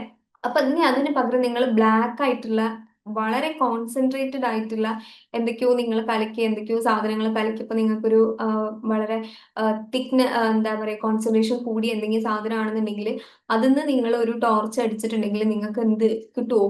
ഇവിടെ ഇത്രയും ലൈറ്റ്, ആദ്യത്തെ കേസിന്റെ അത്ര ലൈറ്റ് നിങ്ങൾക്ക് കിട്ടൂല അല്ലെ. അതായത് ട്രാൻസ്മിറ്റ് ചെയ്തിട്ടുള്ള ലൈറ്റ് എന്ന് പറയുന്നത് കുറവായിരിക്കും. അപ്പൊ ഈ ഒരു സാധനം നമ്മൾ കോൺസെൻട്രേഷന്റെ ടേമിൽ നിങ്ങളൊന്ന് ആലോചിച്ച് നോക്കി. കോൺസെൻട്രേഷന്റെ ടേമിൽ നിങ്ങൾ ആലോചിക്കുമ്പോൾ എന്ത് പറയാൻ പറ്റും? ഇവിടെ എന്ന് പറയുന്ന കോൺസെൻട്രേഷൻ കുറവാണ്. അപ്പൊ കോൺസെൻട്രേഷൻ കുറവാണെന്നുണ്ടെങ്കിൽ അവിടെ ട്രാൻസ്മിറ്റ് ചെയ്തിട്ടുള്ള ലൈറ്റ് എന്തായിരിക്കും, കൂടുതലായിരിക്കും അല്ലെ. കോൺസെൻട്രേഷൻ കൂടുതൽ ആണെങ്കിൽ അവിടെ എന്തായിരിക്കും, ട്രാൻസ്മിറ്റ് ചെയ്തിട്ടുള്ള ലൈറ്റ് എന്ന് പറയുന്നത് എന്തായിരിക്കും, കുറവായിരിക്കും. അതാണ് ഇതിൽ പറയുന്നത്. അതായത് intensity of the transmitted light decreases exponentially as the concentration increases linearly. Okay. അതാണ് ബിയറിന്റെ ലോ പറയുന്നത്. ഓക്കെ.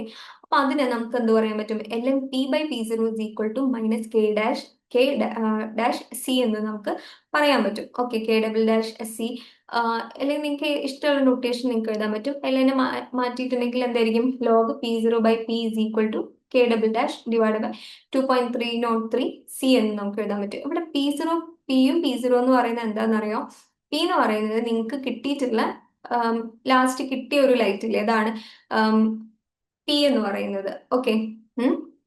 P0 എന്ന് പറയുന്നത് എന്താ, ഇനീഷ്യലി നിങ്ങൾ കൊടുത്തിട്ടുള്ള ലൈറ്റ്.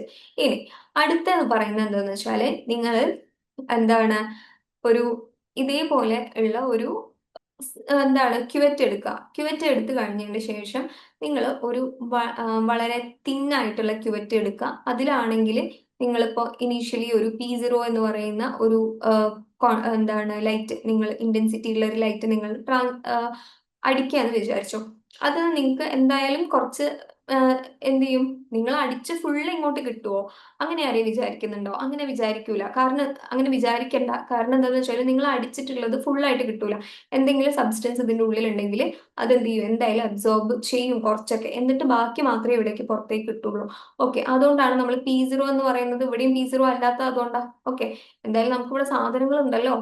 ഓക്കെ, അപ്പൊ P0 കൊടുത്തിട്ടുണ്ടെങ്കിൽ, ഇന്റൻസിറ്റി എന്ന് പറയുന്ന P0 കൊടുത്തിട്ടുണ്ടെങ്കിൽ എന്താണ് ഇവിടെ പി ആണ് നമുക്ക് കിട്ടുക. ഇനി അതല്ല ഇതിന്റെ തിക്നെസ്, ഇപ്പൊ ഞാൻ ഒരു വളരെ തിന്നായിട്ടുള്ള ഒരു ക്യുവറ്റ് ആയിരുന്നു ഞാൻ ഉദ്ദേശിച്ചത്. ഇനി അതിന് പകരം ഞാൻ ഇവിടെ ഒരു കുറച്ചും കൂടെ തിക്നെസ് ഞാൻ കൂട്ടിയെന്ന് വിചാരിക്കുക. അപ്പൊ തിക്നെസ് കൂട്ടി എന്ന് പറഞ്ഞാൽ എന്താണ്, ഇവിടെ ഇങ്ങനെ അത്രയും പാർട്ടിക്കിൾസ് ഇവിടെ വരുമല്ലേ, അല്ലെ? അപ്പൊ ഞാൻ P0 എന്ന് പറയുന്നത് എന്തായിരിക്കും, ഇവിടെ അടുത്ത് എന്ത് ചെയ്യും, ഇവിടെ ട്രാൻസ്മിറ്റ് ചെയ്തിട്ട് വേറൊരു ഇന്റൻസിറ്റി ഉള്ളത് എനിക്ക് കിട്ടും. ആർക്കായിരിക്കും ഇന്റൻസിറ്റി കൂടുതൽ? ആർക്കായിരിക്കും ഇന്റൻസിറ്റി കൂടുതൽ? ഈ ആൾക്കായിരിക്കും അല്ലെ. കാരണം എന്താ, ഇതിൽ ഇന്റൻസിറ്റി എന്തായിരിക്കും പുറത്ത് വരുന്നത്, എന്തായാലും സ്വാഭാവികമായിട്ടും കുറവാണ് അല്ലെ ഉണ്ടാവും. അപ്പൊ ഇതാണ് നമ്മുടെ ലാംബേർട്ട് പറഞ്ഞിട്ടുള്ളത്. അതായത് transmitted light decreases exponentially as A thickness increases linearly. Thickness കൂടുന്ന സമയത്ത് എന്തായിരിക്കും, ട്രാൻസ്മിറ്റ് ചെയ്തിട്ടുള്ള ലൈറ്റ് എന്ന് പറയുന്നത് കുറവായിരിക്കും. അത് ലാംബേർട്ട് പറഞ്ഞപ്പോൾ Ln P/P0 = -kB. ഇതിനെ നമ്മൾ എന്താ പറയും, ബീറിന്റെ ലോയിൽ പറഞ്ഞ എന്താണ്, കോൺസെൻട്രേഷൻ ആണ്. ഓക്കെ, ഇത് തിക്നെസ് ആയിട്ട് നിങ്ങൾക്ക് പറയാൻ പറ്റും. ഇതെന്താ, സി കോൺസെൻട്രേഷൻ ആയിട്ട് പറയാൻ പറ്റും. ഓക്കെ, അപ്പൊ Ln P/P0 = -k-C. ഇതിന് നമുക്ക് ലോഗിന്റെ കേസിൽ എഴുതാൻ പറ്റും. മൈനസ് നിങ്ങൾക്കറിയാം Ln എന്നെ എങ്ങനെയാ ലോഗ് ആക്കാം, 2.303 ലോഗ് ആണ് അല്ലെ Ln എന്ന് പറയുന്നത്. Ln = 2.303 log P/P0. P/P0 = -kB അല്ലെ. മായിച്ചിട്ട് ഞാൻ എഴുതാം. ഇത് എനിക്ക് ഇങ്ങനെ എഴുതാൻ പറ്റും, ലോഗ് 2.303 ലോഗ് P/P0 = -kB എന്ന് എഴുതിക്കൂടെ? ഇതിനെ എനിക്ക് ഇങ്ങോട്ട് കൊണ്ടുവന്നൂടെ? എങ്ങനെ, ലോഗ് P/P0 = -kB / 2.303 എന്ന് എഴുതിക്കൂടെ അല്ലെ. അപ്പൊ അതിനെ എനിക്ക് എങ്ങനെ എഴുതാൻ പറ്റും? ഈ മൈനസ് പോക്കാൻ വേണ്ടിയിട്ട് ഞാൻ ഇവിടെ എന്ത് ചെയ്യാം, ഞാൻ ഇതിനെ നേരെ തിരിച്ചിടുകയാണ്. ലോഗ് P0/P = ഈ k / അപ്പൊ എനിക്ക് എന്ത് വരും, k/2.303B എന്ന് കിട്ടും അല്ലെ. അപ്പൊ ഇതിനെ എനിക്ക് ഇങ്ങനെ എഴുതിക്കൂടെ? ഇതിനെ മൊത്തത്തിൽ ഞാൻ വേറൊരു കോൺസ്റ്റന്റ് ആക്കിയിട്ട് എടുത്തൂടെ?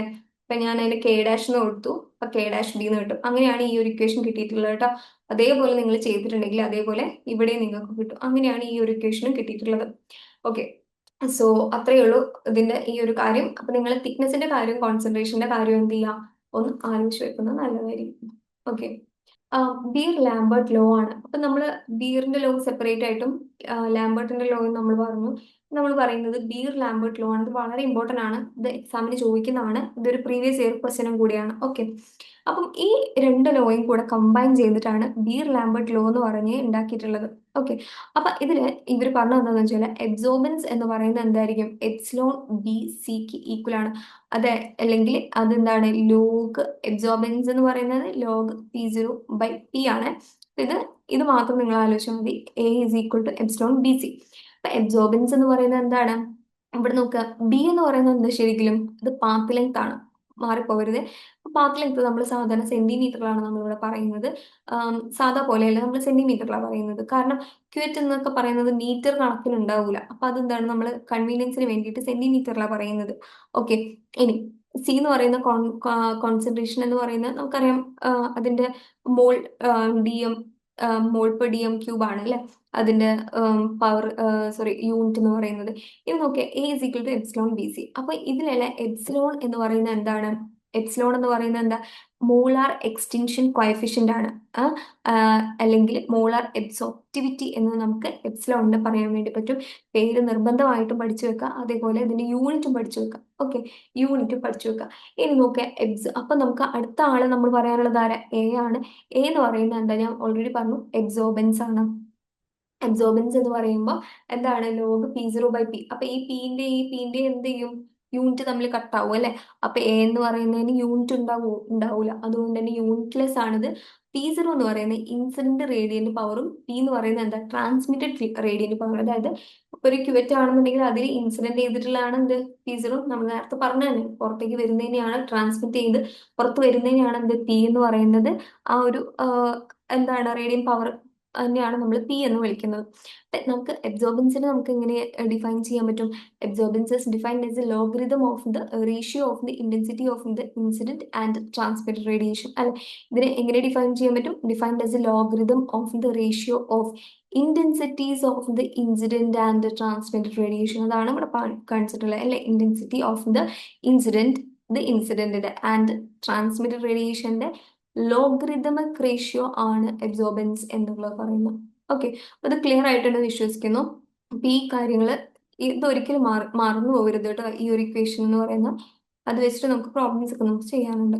Okay, okay.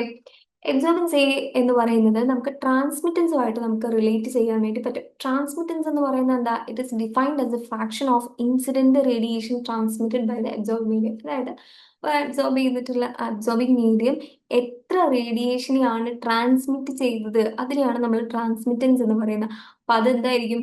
അബ്സോർബൻസിന് നേരെ എന്തായിരിക്കും? ആ, ഒരു ഓപ്പോസിറ്റ് ആയിട്ട് നമുക്ക് വേണമെങ്കിൽ പറയാൻ പറ്റും അല്ലെ. അപ്പം ട്രാൻസ്മിറ്റൻസ് ടി എന്ന് പറയുന്നത് P/P0 ആയിരിക്കും. ഓക്കെ, അപ്പൊ അതിന് നമ്മൾ ജനറലി നമ്മൾ പെർസെൻറ്റേജിലാണ് എക്സ്പ്രസ് ചെയ്യുന്നത്. പെർസെൻറ്റേജ് ട്രാൻസ്മിറ്റൻസ് എന്ന് പറയുന്നത് അപ്പൊ എന്തായിരിക്കും? P/P0 ഇൻറ്റു എന്തായിരിക്കും? 100% ആയിരിക്കും. അപ്പൊ ഇതിനെ നമുക്ക് അബ്സോർബൻസുമായിട്ട് എങ്ങനെ കണക്ട് ചെയ്യാന്ന് ചോദിച്ചാൽ A is equal to minus log T. This is also important. Okay, A എന്ന് പറയുന്ന അബ്സോർബൻസും T എന്ന് പറയുന്ന ട്രാൻസ്മിറ്റൻസും തമ്മിൽ എങ്ങനെയാണ് ഡിപ്പെൻഡ് ചെയ്യുന്നതെന്ന് ചോദിച്ചാൽ A is equal to minus log T ആണ്. Okay, okay. അപ്പൊ ഒരു ക്വസ്റ്റ്യൻ നമുക്ക് നോക്കാം. Molar absorptivity of a substance. ഒരു മോളാർ അബ്സോർപ്റ്റിവിറ്റി എന്ന് പറയുമ്പോഴത്തേക്ക് നമുക്ക് എന്ത് മനസ്സിലായി? ഇപ്പോ എപ്സിലോൺ അല്ലെ. എപ്സിലോൺ എത്ര തന്നിട്ടുള്ളത്? 1.0 × 10⁻⁴ centimetre raise to -1 mole raise to -1 dm³. ഇനി കാൽക്കുലേറ്റ് ദ ട്രാൻസ്മിറ്റൻസ്. ട്രാൻസ്മിറ്റൻസ് ആണ് നമ്മളോട് പറഞ്ഞിട്ടുള്ളത്. Through A CUET of path length. Path length എന്ന് പറയുന്നത് നമ്മൾ എന്താ പറയുന്നത്? ബി ആയിട്ട് തന്നിട്ടുള്ളത് 2 സെന്റിമീറ്റർ ആണ് തന്നിട്ടുള്ളത്. കണ്ടെയ്നിങ് എത്രയാണ് നോക്കിയേ? മോൾ പെർ dm³ എന്ന് നമുക്ക് തന്നിട്ടുണ്ട് അല്ലെ. മോൾ പെർ dm³ എന്ന് പറയുന്ന ആരാണ്? ആരുടെ യൂണിറ്റ് ആണ്? കോൺസെൻട്രേഷന്റെ യൂണിറ്റ് ആണ്. കോൺസെൻട്രേഷൻ ഇസ് ഈക്വൽ ടു 1.5 × 10⁻⁻6 ആണ്. അപ്പൊ നമുക്ക് കണ്ടൂടെ? നമുക്ക് എങ്ങനെയാ കാണാൻ പറ്റുക? അബ്സോർബൻസ് കാണാം, മൈനസ് എടുക്കുക അല്ലെ. മൈനസ് ലോഗ് ടി ആയിട്ട് നമുക്ക് കാണാൻ വേണ്ടി പറ്റും അല്ലെ.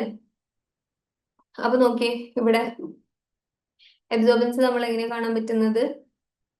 നമുക്ക് മോളാർ അബ്സോർപ്റ്റിവിറ്റി തന്നിട്ടുണ്ട്, പാത്ത് ലെങ്ത് തന്നിട്ടുണ്ട്, കോൺസെൻട്രേഷൻ തന്നിട്ടുണ്ട്. അബ്സോർബൻസ് നമ്മൾ കാണാം A is equal to epsilon BC. അപ്പൊ നമുക്ക് ഇവിടെ കിട്ടുന്ന അബ്സോർബൻസ് എന്ന് പറയുന്നത് എത്രയാണ്? 0.03 ആണ്, 0.3 ആണ് അല്ലെ. ഇനി നോക്കിയാൽ അടുത്തെന്ന് പറയുന്നത് സ്പെക്ട്രൽ ലൈൻ വിഡ്ത്ത് ആണ്. ഇനി നോക്കിയേ, ഇതിന് ഓക്കെ, ഇനി നോക്കണേ. ഇതിന്ന് നമുക്ക് ട്രാൻസ്മിറ്റൻസ് എങ്ങനെ കാണാൻ പറ്റുക? ഈ ഒരു ഇക്വേഷനിൽ നമുക്ക് ട്രാൻസ്മിറ്റൻസ് എങ്ങനെ കാണാന്ന് ചോദിച്ചാൽ ഈ ഒരു ഇക്വേഷനിൽ ഇട്ട് കൊടുത്താൽ മതി അല്ലെ. എ കണ്ടു കഴിഞ്ഞ് നമുക്ക് ടി എന്ന് പറയുന്ന ട്രാൻസ്മിറ്റൻസ് കാണണമെന്നുണ്ടെങ്കിൽ ഈ ഒരു ഇക്വേഷനിൽ ഇട്ട് കൊടുത്താൽ മതി അല്ലെ. അപ്പൊ അങ്ങനെ അത് നിങ്ങൾക്ക് കാൽക്കുലേറ്റ് ചെയ്ത് ചെയ്യാൻ പറ്റും. കണ്ടോ, എ കിട്ടിക്കഴിഞ്ഞാൽ നമുക്ക് ടി പെട്ടെന്ന് കിട്ടുമല്ലോ. ഓക്കെ, അതാണ്. അപ്പൊ നിങ്ങൾ ചെയ്ത് നോക്കുക കേട്ടോ. ഇനി സ്പെക്ട്രൽ ലൈൻ വിഡ്ത്ത് എന്ന് പറയുന്നത് എന്താ?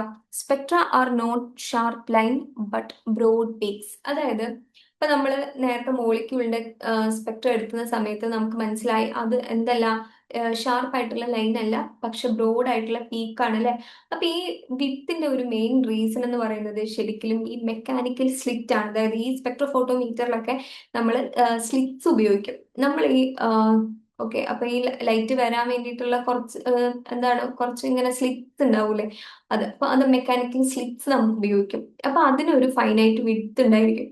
അപ്പോ എന്താണ്, എന്നാലല്ലേ ലൈറ്റ് ഇപ്പൊ ഡിറ്റക്ടറിൽ അതിന്റെ മേലേക്ക് വീഴുള്ളൂ, അല്ലെ? അപ്പൊ ഈ ഇൻസ്ട്രുമെന്റേഷനിൽ നമ്മൾ എത്രയൊക്കെ നമ്മൾ ഭയങ്കരമായിട്ട് ശ്രമിച്ചാലും ഈ ഒരു എന്താണ് വിഡ്ത്ത് ഒരു പരിധി വരെ നമുക്ക് ഇങ്ങനെ വളരെ കുറയ്ക്കാന്നല്ലാതെ അതിനേക്കാളും ഭയങ്കരമായിട്ട് റെഡ്യൂസ് ചെയ്യാൻ വേണ്ടിയിട്ട് പറ്റൂല. അപ്പൊ നമുക്ക് ഇൻഫിനിറ്റ്ലി നാരോ സ്ലിറ്റ് നമുക്ക് എന്താ പറയാ റിയൽ ടൈമിൽ നമുക്ക് ഉണ്ടാക്കാൻ വേണ്ടിയിട്ട് പറ്റൂല. അപ്പൊ അത് ഇതിന്റെ ഒരു ഡ്രോബാക്ക് ആണ്. അപ്പൊ അതിനെ കൊണ്ട് നമുക്ക് എന്ത് ചെയ്യാം, നമുക്ക് കിട്ടുന്ന എന്താണ് സ്പെക്ട്ര എന്ന് പറയുന്ന ലൈനിന് പകരം നമുക്ക് ഇങ്ങനെ ഈ ബ്രോഡ് ആയിട്ടുള്ള പീക്സ് നമുക്ക് കിട്ടാൻ വേണ്ടി പറ്റും. ഓക്കെ, പിന്നെ വേറൊരു കാര്യം എന്ന് വെച്ചാല് എന്താണ് നാച്ചുറൽ ലൈൻ വിഡ്ത്ത് ആണ്. അപ്പൊ നാച്ചുറൽ ലൈൻ വിഡ്ത്ത് എന്ന് പറഞ്ഞാൽ എന്താ, minimum width inherent in any atomic or molecular transition. അതായത് ഏതെങ്കിലും ഒരു അറ്റമിക് അല്ലെങ്കിൽ മോളിക്കുലർ ട്രാൻസിഷനിൽ ഇൻഹെറന്റ് ആയിട്ടുള്ള ഒരു മിനിമം വിഡ്ത്ത് ഉണ്ടാവും. അതിനെ നമ്മൾ പറയുന്ന പേരാണ് എന്ത്, നാച്ചുറൽ വിഡ്ത്ത് എന്ന് പറയുന്നത്. അപ്പൊ ഇത് അതാണ് പറഞ്ഞത്, ഇതിനെ എന്ത് ചെയ്യാൻ പറ്റില്ല, പെർഫെക്റ്റ് ആയിട്ടുള്ള ഇൻസ്ട്രുമെന്റേഷൻ ആക്കിയാൽ പോലും ഇതിനെ നമുക്ക് എന്ത് ചെയ്യാൻ പറ്റില്ല, നാച്ചുറൽ ലൈൻ വിഡ്ത്തിനെ നമുക്ക് ഒഴിവാക്കാൻ വേണ്ടിയിട്ട് പറ്റൂല. ഇനി നമുക്ക് ഈ ലൈൻ വിഡ്ത്ത് അതല്ലാതെ നമുക്ക് ഇങ്ങനെ വിഡ്ത്ത് കൂടുന്ന കാര്യങ്ങളുണ്ട്. അതായത് ഇപ്പം ചില റീസൺസ് കാരണം ഇങ്ങനെ ബ്രോഡനായിട്ട് വരും. അതായത് ഇപ്പൊ നമുക്ക് കിട്ടേണ്ടത് ഇങ്ങനെയാണ് നമ്മൾ എക്സ്പെക്ട് ചെയ്യുന്നുണ്ടെങ്കിൽ നമുക്ക് ഇങ്ങനെയൊക്കെ കിട്ടാവുന്ന ചാൻസസ് ഉണ്ട്. അപ്പൊ 3 ബ്രോഡനിങ് ഫാക്ടേഴ്സ് ആണ് നമുക്ക് ഇവിടെ പറയാനുള്ളത്. ഒന്ന് collision broadening, Doppler broadening and Heisenberg broadening. അപ്പൊ ഈ 3 കാര്യങ്ങൾ എന്താന്നുള്ള ഡീറ്റെയിൽ ആയിട്ട് നമുക്ക് നോക്കാം. അപ്പൊ നോക്കി കൊളിഷൻ ബ്രോഡനിങ് എന്താന്നുള്ളത് നോക്കാം. ഓക്കെ, കൊളിഷൻ ബ്രോഡനിങ് എന്ന പേര് കേൾക്കുമ്പോൾ നമുക്ക് മനസ്സിലാവും കൊളൈഡ് ചെയ്തിട്ട്, അല്ലെ? അതായത് പാർട്ടിക്കിൾസ് തമ്മിൽ എന്ത് ചെയ്യും, കൊളൈഡ് ചെയ്യും. അങ്ങനെ ഉണ്ടാവുന്നതാണ് എന്ത്, കൊളിഷൻ ബ്രോഡനിങ് എന്ന് പറയുന്നത്. അപ്പോൾ പാർട്ടിക്കിൾസ് തമ്മിൽ കൊളൈഡ് ചെയ്യുന്ന ഇതിന് നമ്മൾ പറയുന്ന പേരാണ് എന്ത്, പ്രഷർ ബ്രോഡനിങ് എന്ന് നമ്മൾ പറയാറുണ്ട്. അപ്പം എന്തായിരിക്കും, ലിക്വിഡ്സിലായിരിക്കുമോ ഗ്യാസിലായിരിക്കും ഇത് കൂടുതലായിട്ട് നിങ്ങൾക്ക് കാണാൻ വേണ്ടി പറ്റുക? അത് ലിക്വിഡ്സിലായിരിക്കും അല്ലെ കൊളിഷൻ കൂടുതലായിരിക്കും. കാരണം എന്താ, പാർട്ടിക്കിൾസ് അടുത്തടുത്താണ് അല്ലെ. അപ്പൊ നമുക്ക് എന്ത് പറയാൻ പറ്റും, ഗ്യാസ് ഫേസിന്റെ സ്പെക്ട്രൽ ബാൻഡ്സ് എന്ന് പറയുന്ന അതുകൊണ്ട് തന്നെ ജനറലി ഷാർപ്പർ ആയിരിക്കും ആരെക്കാളും, ലിക്വിഡ്സിനേക്കായിരിക്കും, അല്ലെ? അപ്പം ഇത് ഈ ഒരു കൊളിഷൻ ബ്രോഡനിങ് വെച്ചിട്ട് നമുക്ക് എന്ത് എക്സ്പ്ലെയിൻ ചെയ്യാൻ പറ്റും, we can provide an explanation for the width of electronic U V and visible spectral ലൈൻസിന്റെ ഒരു എക്സ്പ്ലനേഷൻ നമുക്ക് ഈ ഒരു കൊളിഷൻ ബ്രോഡനിങ് വെച്ച് നമുക്ക് ചെയ്യാൻ വേണ്ടി പറ്റും. അടുത്തെന്ന് പറയുന്നത് ഡോപ്ലർ ബ്രോഡനിങ് ആണ്. അപ്പൊ ഡോപ്ലർ എഫക്റ്റ് എന്ന് പറയുന്നത് നമ്മൾ കേട്ടിട്ടുണ്ട് അല്ലെ. ഡോപ്ലർ എഫക്റ്റ് എന്ന് പറയുന്നത് നമ്മൾ ഈ ട്രെയിൻ ദൂരെ നിന്ന് വരുന്ന സമയത്ത് അല്ലെ, നമ്മൾ ട്രെയിനിന്റെ അടുത്തേക്ക് പോകുന്ന സമയത്ത് നമുക്ക് എന്ത് ചെയ്യും, അത് ഇങ്ങനെ അടുത്തേക്ക് വരുന്നതായിട്ട് നമുക്ക് തോന്നും അല്ലെ. എന്താ ഡോപ്ലർ എഫക്റ്റ് എന്ന് പറയുന്നത്, ഇവിടെ നോക്കാം, നമ്മളിപ്പോ ഒരാളിപ്പോ ഇവിടെ നിൽക്കുകയാണ്, എന്താണ് ഇപ്പൊ ഇവിടെ ഒരു ട്രെയിൻ ഇങ്ങനെ ഉണ്ടെന്ന് വിചാരിക്കുക. അപ്പൊ ട്രെയിനിന്റെ ഒരു ഹോണ് നമ്മൾ കേൾക്കാന്ന് വിചാരിക്കുക. അങ്ങനെയാണെങ്കിൽ ഇയാൾ ഇങ്ങനെ ഇതിന്റെ ട്രെയിനിന്റെ അടുത്തേക്ക് പോകും തോറും ഇയാൾക്ക് എന്താ തോന്നുക, ഈ ഒരു സൗണ്ട് കൂടിക്കൂടി വരുന്നതായിട്ട് തോന്നും, അല്ലെ? ഇനി അതെല്ലാം എന്താണ്, ഈ ഒരു സോഴ്സിൽ നിന്ന് നമ്മുടെ ഒബ്സർവർ ദൂരേക്ക് ഇങ്ങോട്ട് പോവുകയാണെന്നുണ്ടെങ്കിൽ സൗണ്ട് എന്താണ് കുറഞ്ഞത് വരുന്നതായിട്ടായിരിക്കും നമുക്ക് തോന്നുക, അല്ലെ? അപ്പൊ അതിന് പറയുന്ന പേരാണ് എന്ത്, ഡോപ്ലർ എഫക്റ്റ് എന്ന് പറയുന്നത്, അല്ലെ? നമ്മൾ ഫിസിക്സിൽ ഇത് പഠിക്കുന്നതാണ്. അപ്പൊ ഈ ഒരു എന്താണ് ഡോപ്ലർ എഫക്റ്റ് നമ്മൾ ഇവിടേക്ക് കൊണ്ടുവന്നാല് ഇവിടെ എന്താന്ന് വെച്ചാല് ഇവിടെ എന്താണ്, due to rapid motion relative to the detector നമുക്ക് ഇവിടെ ബ്രോഡനിങ് കാണാൻ വേണ്ടി പറ്റും. അതായത് ഇവിടെ നമ്മൾ ഇപ്പൊ സോഴ്സിന് പകരം എന്ത് ചെയ്യാം, ഡിറ്റക്ടർ കൺസിഡർ ചെയ്യാം. അപ്പൊ എന്ത് ചെയ്യും, rapid motion of the particle ഉണ്ടായിട്ട് related to the detector we can see Doppler broadening here. അപ്പൊ ഡോപ്ലർ ഷിഫ്റ്റ് എന്ന് പറയുന്നത് അപ്പാരന്റ് ഫ്രീക്വൻസി ചേഞ്ച് ആണ് അല്ലെ. അപ്പൊ frequency shift both higher and lower value cause broadening അല്ലെ. ഫ്രീക്വൻസി എന്ന് പറയുന്നത് ഹയർ ആയിട്ടോ അല്ലെങ്കിൽ ലോവർ ആയിട്ടോ ഷിഫ്റ്റ് ചെയ്യുന്നത് ബ്രോഡനിങ്ങിന് കാരണമാവും. ഇവിടെ നമ്മൾ ഈ എന്താണ് സെയിം കേസ് തന്നെ, ഇതിപ്പോൾ സോഴ്സ് ആണ്, ഇത് എന്തായിരുന്നു ഒബ്സർവർ ആണ്. ഇവിടെ ഇയാൾക്ക് ഇങ്ങനെ പോകുന്ന സമയത്ത് ഫ്രീക്വൻസി കൂടുതലായിട്ട് ഇയാൾക്ക് തോന്നുന്നു, ഇവിടെ ഇങ്ങോട്ടേക്ക് ദൂരേക്ക് പോവുകയാണെങ്കിൽ ഫ്രീക്വൻസി കുറഞ്ഞായിട്ട് ഇയാൾക്ക് തോന്നുന്നു, അല്ലെ? അതാണ് ഡോപ്ലർ എഫക്റ്റ് ആയിട്ട് പറഞ്ഞത്. അതേ സെയിം സാധനം നമ്മൾ ഇവിടെ അപ്ലൈ ചെയ്തു എന്നത് മാത്രമേ ഉള്ളൂ. ഇനി നോക്കി, ഹെയ്സൻബർഗിന്റെ ബ്രോഡനിങ് എന്ന് പറയുന്നത് എന്താ, it is due to uncertainty principle. Uncertainty അല്ലെ, ഹെയ്സൻബർഗിന്റെ അൺസർട്ടനിറ്റി പ്രിൻസിപ്പിൾ ആണെന്ന് തന്നെ നമുക്കറിയാൻ പറ്റും. അതിൽ നമ്മൾ സാധാരണ ഉപയോഗിക്കാറില്ലാത്ത ഒരു എന്താണ് സാധാരണ നമ്മളെന്ന് പറയുന്ന ഡെൽറ്റ എക്സിന്റെ ടേംസിലല്ലേ പൊസിഷൻ ആൻഡ് മൊമെന്റത്തിന്റെ കേസിലായിരുന്നു നമ്മൾ പറയുന്നത് അല്ലെ. പക്ഷേ ഇവിടെ നമ്മൾ ഇതല്ലാതെ വേറൊരു ഇക്വേഷനും കൂടെ ഉണ്ട്, എനർജീന്റെയും ടൈമിന്റെയും ഒരു ബേസിസിൽ. നമ്മൾ ഫിസിക്സിലാണ് കൂടുതൽ ഈ ഒരു ഇക്വേഷൻ നമ്മൾ ഉപയോഗിക്കുന്നത്. അപ്പോൾ delta E into delta T എന്ന് പറയുന്നത് എന്താണ് ഇതേപോലെ ഈ നമ്മൾ മൊമെന്റത്തിന്റെ പൊസിഷന്റെയും ഇക്വേഷൻ ഇല്ലേ, അതേപോലെ തന്നെ ഇതിന്റെ ഇക്വേഷൻ. അപ്പോൾ ഇതിൽ നമുക്ക് ഹൈസൻബർഗ് ബ്രോഡനിങ്ങിൽ പറയുന്നത് എന്താണെന്ന് വെച്ചാൽ നമുക്ക് എക്സാക്ട്ലി എനർജി ആൻഡ് ടൈം എന്ന് പറയുന്നത് എന്ത് ചെയ്യാൻ പറ്റില്ല, ഒരു പാർട്ടിക്കിളിനെ നമുക്ക് കണ്ടെത്താൻ വേണ്ടിയിട്ട് പറ്റില്ല എന്നുള്ളത് തന്നെയാണ് ഇവിടെയും പറയുന്നത്. പൊസിഷൻ ആൻഡ് മൊമെന്റ് നമുക്ക് എക്സാക്ട്ലി കാണാൻ പറ്റില്ല എന്ന് പറഞ്ഞ പോലെ തന്നെ അത് തന്നെയാണ് ഇവിടെയും വരുന്നത്. ഓക്കെ. അപ്പോൾ ഇതിൽ നമ്മൾ മനസ്സിലാക്കേണ്ട കാര്യം എന്ന് വെച്ചാൽ ഇവിടെ നമുക്ക് ഒരുപാട് എമിഷൻസ് നടക്കുന്നുണ്ട് അല്ലേ. നമുക്ക് എമിറ്റ് ചെയ്യുന്നതുണ്ട്, നമുക്ക് അതായത് ട്രാൻസിഷൻസ് നമുക്ക് നടക്കുന്നുണ്ട്. അപ്പോൾ ഇവിടെ നമുക്ക് ഈ ഒരു എക്സൈറ്റഡ് സ്റ്റേറ്റിനെ സംബന്ധിച്ച് നോക്കുന്ന സമയത്ത് അതിൻ്റെ ഡെൽറ്റ ടി എന്ന് പറയുന്നത്, അതായത് അതിൻ്റെ ലൈഫ് ടൈം എന്ന് പറയുന്നത് എന്താണ്, ഒരു ഫൈനൈറ്റ് ആയിട്ടുള്ള ലൈഫ് ടൈമാണ്. അല്ലാതെ ഇൻഫിനിറ്റ് ആയിട്ട് ലൈഫ് ടൈം ഉള്ള ഒരു സാധനമല്ല ഒരു എക്സൈറ്റഡ് സ്റ്റേറ്റ് എന്ന് പറയുന്നത്. അപ്പൊ ഇത് ഫൈനൈറ്റ് ആണെങ്കിൽ ഇത് എന്തായിരിക്കണം, ഇതിനെ നമുക്ക് ഡിഫൈൻ ചെയ്യാൻ വേണ്ടിയിട്ട് പറ്റില്ല അല്ലെ. ഇത് ഫൈനൈറ്റ് ആണെങ്കിൽ എന്താണ്, ഇത് ഇൻഫിനൈറ്റ് ആയിരിക്കും അല്ലെ. അപ്പൊ ഈ ഒരു എനർജി അൺസർട്ടനിറ്റി എന്ന് പറയുന്നത് ഇപ്പൊ എനർജിയിൽ എന്ത് ചെയ്തു, ഒരു അൺസർട്ടനിറ്റി വന്നു അല്ലെ. അപ്പൊ ഇതിന് നമുക്ക് എന്ത് ചെയ്യാം, ഫ്രീക്വൻസി, ഈ ഒരു അൺസർട്ടനിറ്റി എന്ന് പറയുന്നത് ഇ എന്ന് പറയുന്നത് എന്തിന് ഈക്വൽ ആണ്, എച്ച് ന്യൂന് ഈക്വൽ ആണ്. അപ്പൊ നമുക്ക് ഇങ്ങനെ പറഞ്ഞൂടെ, നമുക്ക് it translate to the corresponding uncertainty in the frequency of the emitted photon. അപ്പോൾ നമുക്ക് അങ്ങനെ ഈ എമിറ്റഡ് ആയിട്ടുള്ള ഫോട്ടോൺസിൽ ഇതുകൊണ്ട് ഒരു അൺസർട്ടനിറ്റി ഇൻ ഫ്രീക്വൻസി ഉണ്ടാവുന്നുണ്ട്. അങ്ങനെ ഒരു നാച്ചുറലി ബ്രോഡൻഡ് ആയിട്ടുള്ള ഒരു സ്പെക്ട്രൽ ലൈന് വരാൻ വേണ്ടി ചാൻസ് ഉണ്ട്. അതിനെയാണ് നമ്മൾ എന്ത് പറയുന്നത്, നാച്ചുറൽ ബ്രോഡനിങ് എന്ന് പറയുന്നത്. അപ്പോൾ നിങ്ങൾക്ക് പേര് തന്നെ ഈ കാര്യങ്ങളൊക്കെ ഉണ്ട്. ഈ ഒരു ഇക്വേഷൻ മിക്കവാറും പേര് കണ്ടിട്ടുണ്ടായിരിക്കും. നമ്മൾ ചെറിയ ക്ലാസ്സുകളിൽ നമ്മൾ പഠിക്കാറില്ല. നമ്മൾ ഡിഗ്രിക്കൊക്കെ ചിലപ്പോൾ ഫിസിക്സിലൊക്കെ നമ്മൾ പഠിച്ചിട്ടുണ്ടായിരിക്കും. അപ്പോൾ ആ ഒരു കാര്യം ജസ്റ്റ് ആലോചിച്ച് വെക്കാം കേട്ടോ. ഇനി നമ്മൾ അടുത്താണ് നമ്മൾ ലാസ്റ്റ് പാർട്ടായിട്ടുള്ള ഫൊറിയർ ട്രാൻസ്ഫോം സ്പെക്ട്രോസ്കോപ്പിയിൽ നമ്മൾ പഠിക്കുന്നത്. ഫൊറിയർ ട്രാൻസ്ഫോം സ്പെക്ട്രോസ്കോപ്പി എന്ന് പറഞ്ഞാൽ നിങ്ങൾ ആദ്യം ഇതിൽ മനസ്സിലാക്കേണ്ടതെന്ന് വെച്ചാൽ നമ്മൾ പണ്ട് ഇങ്ങനെ സ്വീപ്പിംഗ് ടെക്നിക്സ് ആയിരുന്നു എന്ത് ചെയ്യുന്നത്, ഈ സ്പെക്ട്രോസ്കോപ്പിയിൽ ഉപയോഗിച്ചിട്ടുണ്ടായിരുന്നത്. അതായത് സ്വീപ്പിംഗ് ടെക്നിക്ക് എന്ന് പറഞ്ഞാൽ നമ്മൾ ഒരു എന്താ പറയുക, ഒരു ആറ്റം എടുത്ത് അതിനെ സ്പെക്ട്രോസ്കോപ്പിയിൽ നമ്മളിങ്ങനെ ഇതിന്റെ ഒരു സിഗ്നൽ കിട്ടണം എന്നുണ്ടെങ്കിൽ നമ്മൾ ഇതിനെ കണ്ടിന്യൂസ് ആയിട്ട് എന്ത് ചെയ്യും, ഇതിനിങ്ങനെ അനലൈസ് ചെയ്തുകൊണ്ടേ ഇരിക്കുക ചെയ്യുക. അപ്പൊ ചിലപ്പോൾ ഇതിന് ഈ ഒരു ഇൻസ്ട്രുമെന്റിന്റെ ഒക്കെ എന്തെങ്കിലുമൊക്കെ ഫ്ലക്ച്വേഷൻസിനെ കൊണ്ട് അല്ലെങ്കിൽ വേറെ എന്തെങ്കിലുമൊക്കെ കാരണം കൊണ്ട് നോയ്സ് ഉണ്ടാവാനുള്ള ചാൻസ് ഉണ്ടായിരുന്നു. അപ്പൊ നമുക്ക് ഈ നോയ്സും നമ്മുടെ ആക്ച്വൽ നമ്മുടെ ഈ മോളിക്യൂളിന്റെ പീക്കും തമ്മിലൊക്കെ നമുക്ക് ഡിസ്റ്റിങ്വിഷ് ചെയ്യാൻ ഭയങ്കര ബുദ്ധിമുട്ടാണ്, കാരണം നോയ്സ് ഇടയിൽ കയറി വരുന്നതുകൊണ്ട്. അപ്പം ഇവിടെ പണ്ട് അപ്പൊ എന്താ ചെയ്തതെന്ന് വെച്ചാൽ ഇതിനെ പിന്നെയും പിന്നെയും ഇതേ ടെക്നിക്ക് ഇങ്ങനെ ചെയ്തുകൊണ്ടേയിരിക്കും.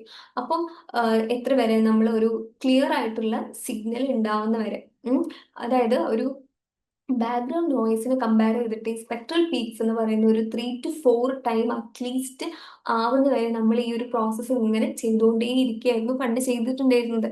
അപ്പോൾ ഇപ്പൊ നമ്മൾ എന്താ ചെയ്തതെന്ന് വെച്ചാല് ഇപ്പൊ ഇത് ഭയങ്കര ടേഡിയസ് ആയിട്ടുള്ള പ്രോസസ്സാണ് അല്ലെ. ഒരു സ്പെക്ട്ര കിട്ടാൻ വേണ്ടിയിട്ട് അത്രയും പ്രാവശ്യം നമ്മളിത് ഇങ്ങനെ ചെയ്യാന്നൊക്കെ പറയുമ്പോൾ നമുക്ക് ഭയങ്കര ബുദ്ധിമുട്ടാണ്. അപ്പം അതിന് പകരം കണ്ടുപിടിച്ചതാണ് എന്ത്, നമ്മൾ മാത്തമാറ്റിക്സ് ഉപയോഗിക്കുക എന്നുള്ളത്.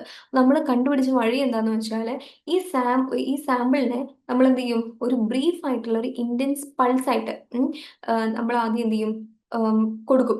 ഈ സാമ്പിളിലേക്ക് ഒരു ബ്രീഫ് ഇന്റൻസ് പൾസ് നമ്മൾ കുറച്ച് സമയത്തേക്ക് അങ്ങ് കൊടുക്കും. എന്നിട്ട് ഇവിടെ നമുക്ക് ടൈം ഡൊമെയിനിൽ എന്ത് ചെയ്യും, നമുക്ക് ഒരു സംഭവം കിട്ടും. ഓക്കെ, എന്താണ് ഈ ഒരു റിലാക്സേഷൻ ജനറേറ്റ് ചെയ്യുന്ന എന്താണ്, ഫ്രീ ഇൻഡക്ഷൻ ഡി കെ. അപ്പൊ ടൈം ഡൊമെയിനിൽ നമുക്ക് എന്ത് കിട്ടും, നമ്മുടെ ഒരു സ്പെക്ട്രം കിട്ടും. ഈ ടൈം ഡൊമെയിനിലെ നമ്മൾ മാത്തമാറ്റിക്സിൽ നമ്മൾ ഫൊറിയർ ട്രാൻസ്ഫോം എന്ന് പറയുന്ന ഒരു സാധനം ഉണ്ട് അല്ലെ. നമ്മൾ ഫൊറിയർ ട്രാൻസ്ഫോം നമ്മൾ അധിക പേരും പഠിച്ചിട്ടുണ്ടായിരിക്കും. അപ്പോൾ ആ ഫൊറിയർ ട്രാൻസ്ഫോം എന്ന് പറയുന്ന ഇക്വേഷൻസ് ഒക്കെ നമ്മൾ ഉപയോഗിച്ചിട്ട് അത് നമ്മൾ ഇങ്ങനെ മനുഷ്യന്മാർ കാൽക്കുലേറ്റ് ചെയ്യല്ല, സിസ്റ്റം തന്നെ കാൽക്കുലേറ്റ് ചെയ്യണം. അപ്പൊ വലിയ വലിയ ഇതായിരിക്കും അല്ലെ. അപ്പൊ ഫൊറിയർ ട്രാൻസ്ഫോം ഉപയോഗിച്ചിട്ട് ഈ ടൈം ഡൊമെയിനെ നമ്മൾ എന്ത് ചെയ്തു, ഫ്രീക്വൻസി ഡൊമെയിൻ ആക്കിയിട്ട് മാറ്റും. അപ്പൊ ഈ ഫ്രീക്വൻസി ഡൊമെയിൻ എന്ന് പറയുന്നതാണ് നമുക്ക് വേണ്ടത്. ഓക്കെ, അപ്പൊ അതിന് വേണ്ടിയിട്ട് നമ്മൾ പണ്ട് ഇങ്ങനെ ഈ നോയ്സും ഇതൊക്കെ ഒഴിവാക്കാൻ വേണ്ടിയിട്ട് ഇത്രയും ഇങ്ങനെ സ്വീപ്പിംഗ് ടെക്നിക്സ് ആയിരുന്നു പണ്ട് നമ്മൾ ചെയ്യുന്നത്. അപ്പൊ നമുക്കത് സിഗ്നൽ ടു നോയിസ് റേഷ്യോ ഒക്കെ നമുക്ക് എന്ത് ചെയ്യണം, അത് കുറയ്ക്കണം അല്ലെ, ഭയങ്കര കുറവായിരുന്നു. അപ്പൊ ഇതിന്റെ ഈ ഒരു പ്രോബ്ലം ഒക്കെ നമുക്ക് ഒഴിവാക്കാൻ വേണ്ടിയിട്ടാണ് നമ്മൾ എന്ത് ചെയ്തു, ഫൊറിയർ ട്രാൻസ്ഫോം എന്ന് പറയുന്ന മാത്തമാറ്റിക്കൽ കൺസെപ്റ്റ് നമ്മൾ ഇതിലേക്ക് ഉപയോഗിക്കുന്നത്. അപ്പൊ നമ്മൾ ടൈം ഡൊമെയിൻ എന്ന് പറയുന്നത് ഫ്രീക്വൻസി ഡൊമെയിനിലേക്ക് ആക്കിയിട്ട് നമ്മൾ മാറ്റാണ് ഇവിടെ ചെയ്യുന്നത്. അതാണ് ഇവിടെ മനസ്സിലാക്കാനുള്ളത്. ഓക്കെ, അപ്പൊ അതാണ് mathematical transformation convert time domain to frequency domain. അതാണ് മനസ്സിലാക്കാനുള്ളത്. പിന്നെ ഇവിടെയുള്ള ഞാൻ നേരത്തെ പറഞ്ഞ സിഗ്നൽ ടു നോയിസ് റേഷ്യോ എന്ന് പറഞ്ഞു അല്ലെ. എന്താണ് ratio of intensity of the spectral signal to the noise. Spectral സിഗ്നലിന്റെ ഇന്റൻസിറ്റി ടു ദ നോയിസ്, അതിനെയാണ് നമ്മൾ എന്ത് പറയുന്നത്, എസ് എൻ റേഷ്യോ എന്ന് പറഞ്ഞ് ഞാൻ ജസ്റ്റ് കൊടുത്തതേ ഉള്ളൂ. നിങ്ങൾ അഥവാ ഇനി എസ് എൻ റേഷ്യോ എന്നൊക്കെ പറയുമ്പോൾ ആർക്കെങ്കിലും മനസ്സിലായില്ലെങ്കിലോ എന്ന് വിചാരിച്ചിട്ട് കൊടുത്താണ്. ഓക്കെ, ഇനി ഈ എഫ് ടി സ്പെക്ട്രോസ്കോപ്പിയുടെ ഈ ഞാൻ പറഞ്ഞല്ലോ ടൈം ഡൊമെയിനിൽ നമുക്കൊരു ഇത് കിട്ടും. ആ ടൈം ഡൊമെയിനിൽ നമ്മൾ എന്ത് ചെയ്യും, ഫ്രീക്വൻസി ഫൊറിയർ ട്രാൻസ്ഫോം ചെയ്തിട്ട് നമുക്ക് എന്ത് ചെയ്യും, ഫ്രീക്വൻസി ഡൊമെയിലാക്കിയിട്ട് നമുക്ക് മാറ്റുക ചെയ്യും. അപ്പോഴാണ് നമ്മൾ ഈ കാണുന്ന സ്പെക്ട്രം നമുക്ക് കിട്ടുന്നത്. ഇപ്പൊ നമ്മൾ ഫസ്റ്റ് സ്ലൈഡിൽ നമ്മൾ കണ്ടിട്ടുണ്ടായിരുന്നില്ലേ സ്പെക്ട്രം, നമുക്ക് ഇങ്ങനെയാണ് സ്പെക്ട്രം കിട്ടുന്നത് കേട്ടോ. അപ്പോൾ ഫ്രീക്വൻസി ഡൊമെയിനുള്ള സ്പെക്ട്രം നമുക്ക് കിട്ടും. അപ്പം ഇതാണ് നിങ്ങൾ മനസ്സിലാക്കി വെക്കേണ്ടത്. അപ്പൊ ഈ എന്താണ് ഇപ്പൊ ഇതിന്റെ അഡ്വാൻറ്റേജ് എന്ന് വെച്ചാൽ എന്താണ്, വളരെ ഷോർട്ട് ടൈമും അതിൽ മൾട്ടിപ്പിൾ സ്കാൻ നിങ്ങൾ ഒക്കെ ചെയ്യാൻ വേണ്ടി പറ്റും. അതേപോലെ simultaneous recording on the whole spectrum, simultaneously നിങ്ങൾക്ക് ഹോൾ സ്പെക്ട്രം തന്നെ നിങ്ങൾക്ക് എന്ത് ചെയ്യാം, റെക്കോർഡ് ചെയ്യാൻ വേണ്ടി പറ്റും. ഇവിടെ നമുക്ക് എന്ത് ചെയ്യാണ്ട, ഈ വേവ് ലെങ്തോ അല്ലെങ്കിൽ ഫ്രീക്വൻസി അതൊന്ന് സ്വീപ്പ് ചെയ്ത് ഇങ്ങനെ പോകേണ്ട ഒരു ആവശ്യമൊന്നുമില്ല.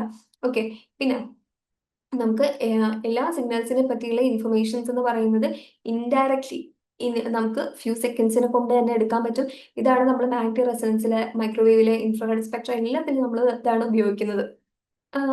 IR നമ്മളിത് ഉപയോഗിക്കുന്നതുകൊണ്ട് തന്നെ നമ്മൾ FT എന്ന് നമ്മൾ പറയില്ല, FT-IR ആയിട്ടാണ് നമ്മൾ പറയുന്നത് തന്നെ. ഓക്കെ, FT-IR എടുക്കുക, IR എടുക്കുമ്പോൾ FT-IR എന്നുള്ളതാണ് നമ്മൾ അതിന്റെ ഇൻസ്ട്രുമെന്റേഷൻ ഒക്കെ പഠിക്കുമ്പോൾ അതിൽ നമുക്ക് പിന്നെ ഇത് വരുന്നുണ്ട്. ഓക്കെ, അപ്പൊ അത്രയും ഇമ്പോർട്ടന്റ് ആണ്. അപ്പൊ നമ്മൾ ആകെ ഈ ഫൊറിയർ ട്രാൻസ്ഫോമിൽ നിങ്ങൾ മനസ്സിലാക്കേണ്ടത് എത്രയാണ്, ഈ ഒരു പ്രോബ്ലം നമ്മൾ എങ്ങനെയാണ്, problem of the low signal to noise ratio എന്ന് പറയുന്നത് എന്ത് ചെയ്തു, ഒഴിവാക്കാൻ വേണ്ടിയിട്ടാണ് നമ്മൾ ഈ ഒരു കാര്യം ഉപയോഗിക്കുന്നത്.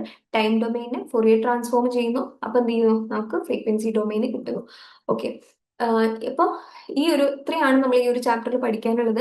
അപ്പൊ ഈ ചാപ്റ്ററിൽ അതിൽ നമ്മൾ ഇന്റൻസിറ്റിന്റെ കേസസ് പറഞ്ഞു അല്ലെ, ബോൾസ്മാന്റെ പറഞ്ഞു, പോപ്പുലേഷൻ ബോൾസ്മാൻ ഡിസ്ട്രിബ്യൂഷൻ പറഞ്ഞു, പിന്നെ ഐൻസ്റ്റീൻ കോഎഫിഷ്യന്റിനെ പറ്റി പറഞ്ഞു, അതിന്റെ കാര്യങ്ങൾ പറഞ്ഞു. അതേപോലെ തന്നെ ബീർ ലാംബർട്ടിനെ പറഞ്ഞു, പിന്നെ ലൈൻ വിഡ്ത്തിന്റെ കേസ് പറഞ്ഞു, കൊളിഷൻ ഡോപ്ലർ, അതുപോലെ ഹെയ്സൻബർഗിന്റെ കേസ് പറഞ്ഞു, പിന്നെ അതേപോലെ FT സ്പെക്ട്രോസ്കോപ്പിന്റെ ഈ ഒരു കേസും നമ്മൾ പറഞ്ഞിട്ടുണ്ട്. അപ്പോ നമുക്ക് FT സ്പെക്ട്രോസ്കോപ്പിയുടെ ഒരു അഡ്വാൻറ്റേജ് ആണെന്ത്, ഇംപ്രൂവ്ഡ് ആയിട്ടുള്ള SN റേഷ്യോ എന്ന് പറയുന്നത് അല്ലെ. അപ്പൊ പെട്ടെന്ന് നമുക്ക് ഡാറ്റാസ് ഒക്കെ കളക്ട് ചെയ്യാൻ വേണ്ടിയിട്ട് പറ്റും.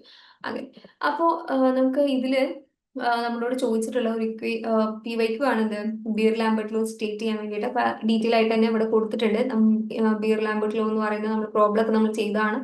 അപ്പൊ എല്ലാവരും ഇതൊക്കെ പഠിക്കാം. പിന്നെ ഈ ഒരു ഭാഗം എന്ന് പറയുന്നത് കുറച്ച് ബുദ്ധിമുട്ടായിരിക്കും. നിങ്ങൾ ഈ എന്താണ് induced emission, spontaneous emission, stimulated emission എന്നുള്ള മനസ്സിലാക്കാൻ ഈ ഒരു ഇക്വേഷൻ നിങ്ങൾ പഠിക്കാം. ഓക്കെ, അപ്പൊ അത്രയെങ്കിലും നിങ്ങൾ ചെയ്യാം. ബാക്കി നിങ്ങൾക്ക് അറിയുന്ന പോർഷൻസ് ഒക്കെ ആയിരിക്കും. മറ്റേതാണ് കുറച്ചൊരു ടഫായിട്ട് എനിക്ക് പേഴ്സണലി തോന്നിയിട്ടുള്ളത്. അപ്പോൾ നിങ്ങൾ ക്ലാസ് കാണാം. പിന്നെ എന്തെങ്കിലും ഡൗട്ട് ഉണ്ടെങ്കിൽ നിങ്ങൾക്ക് ചോദിക്കാൻ വേണ്ടി പറ്റും. അപ്പോൾ എല്ലാവർക്കും താങ്ക് യു. അടുത്ത ക്ലാസ്സിൽ കാണാം.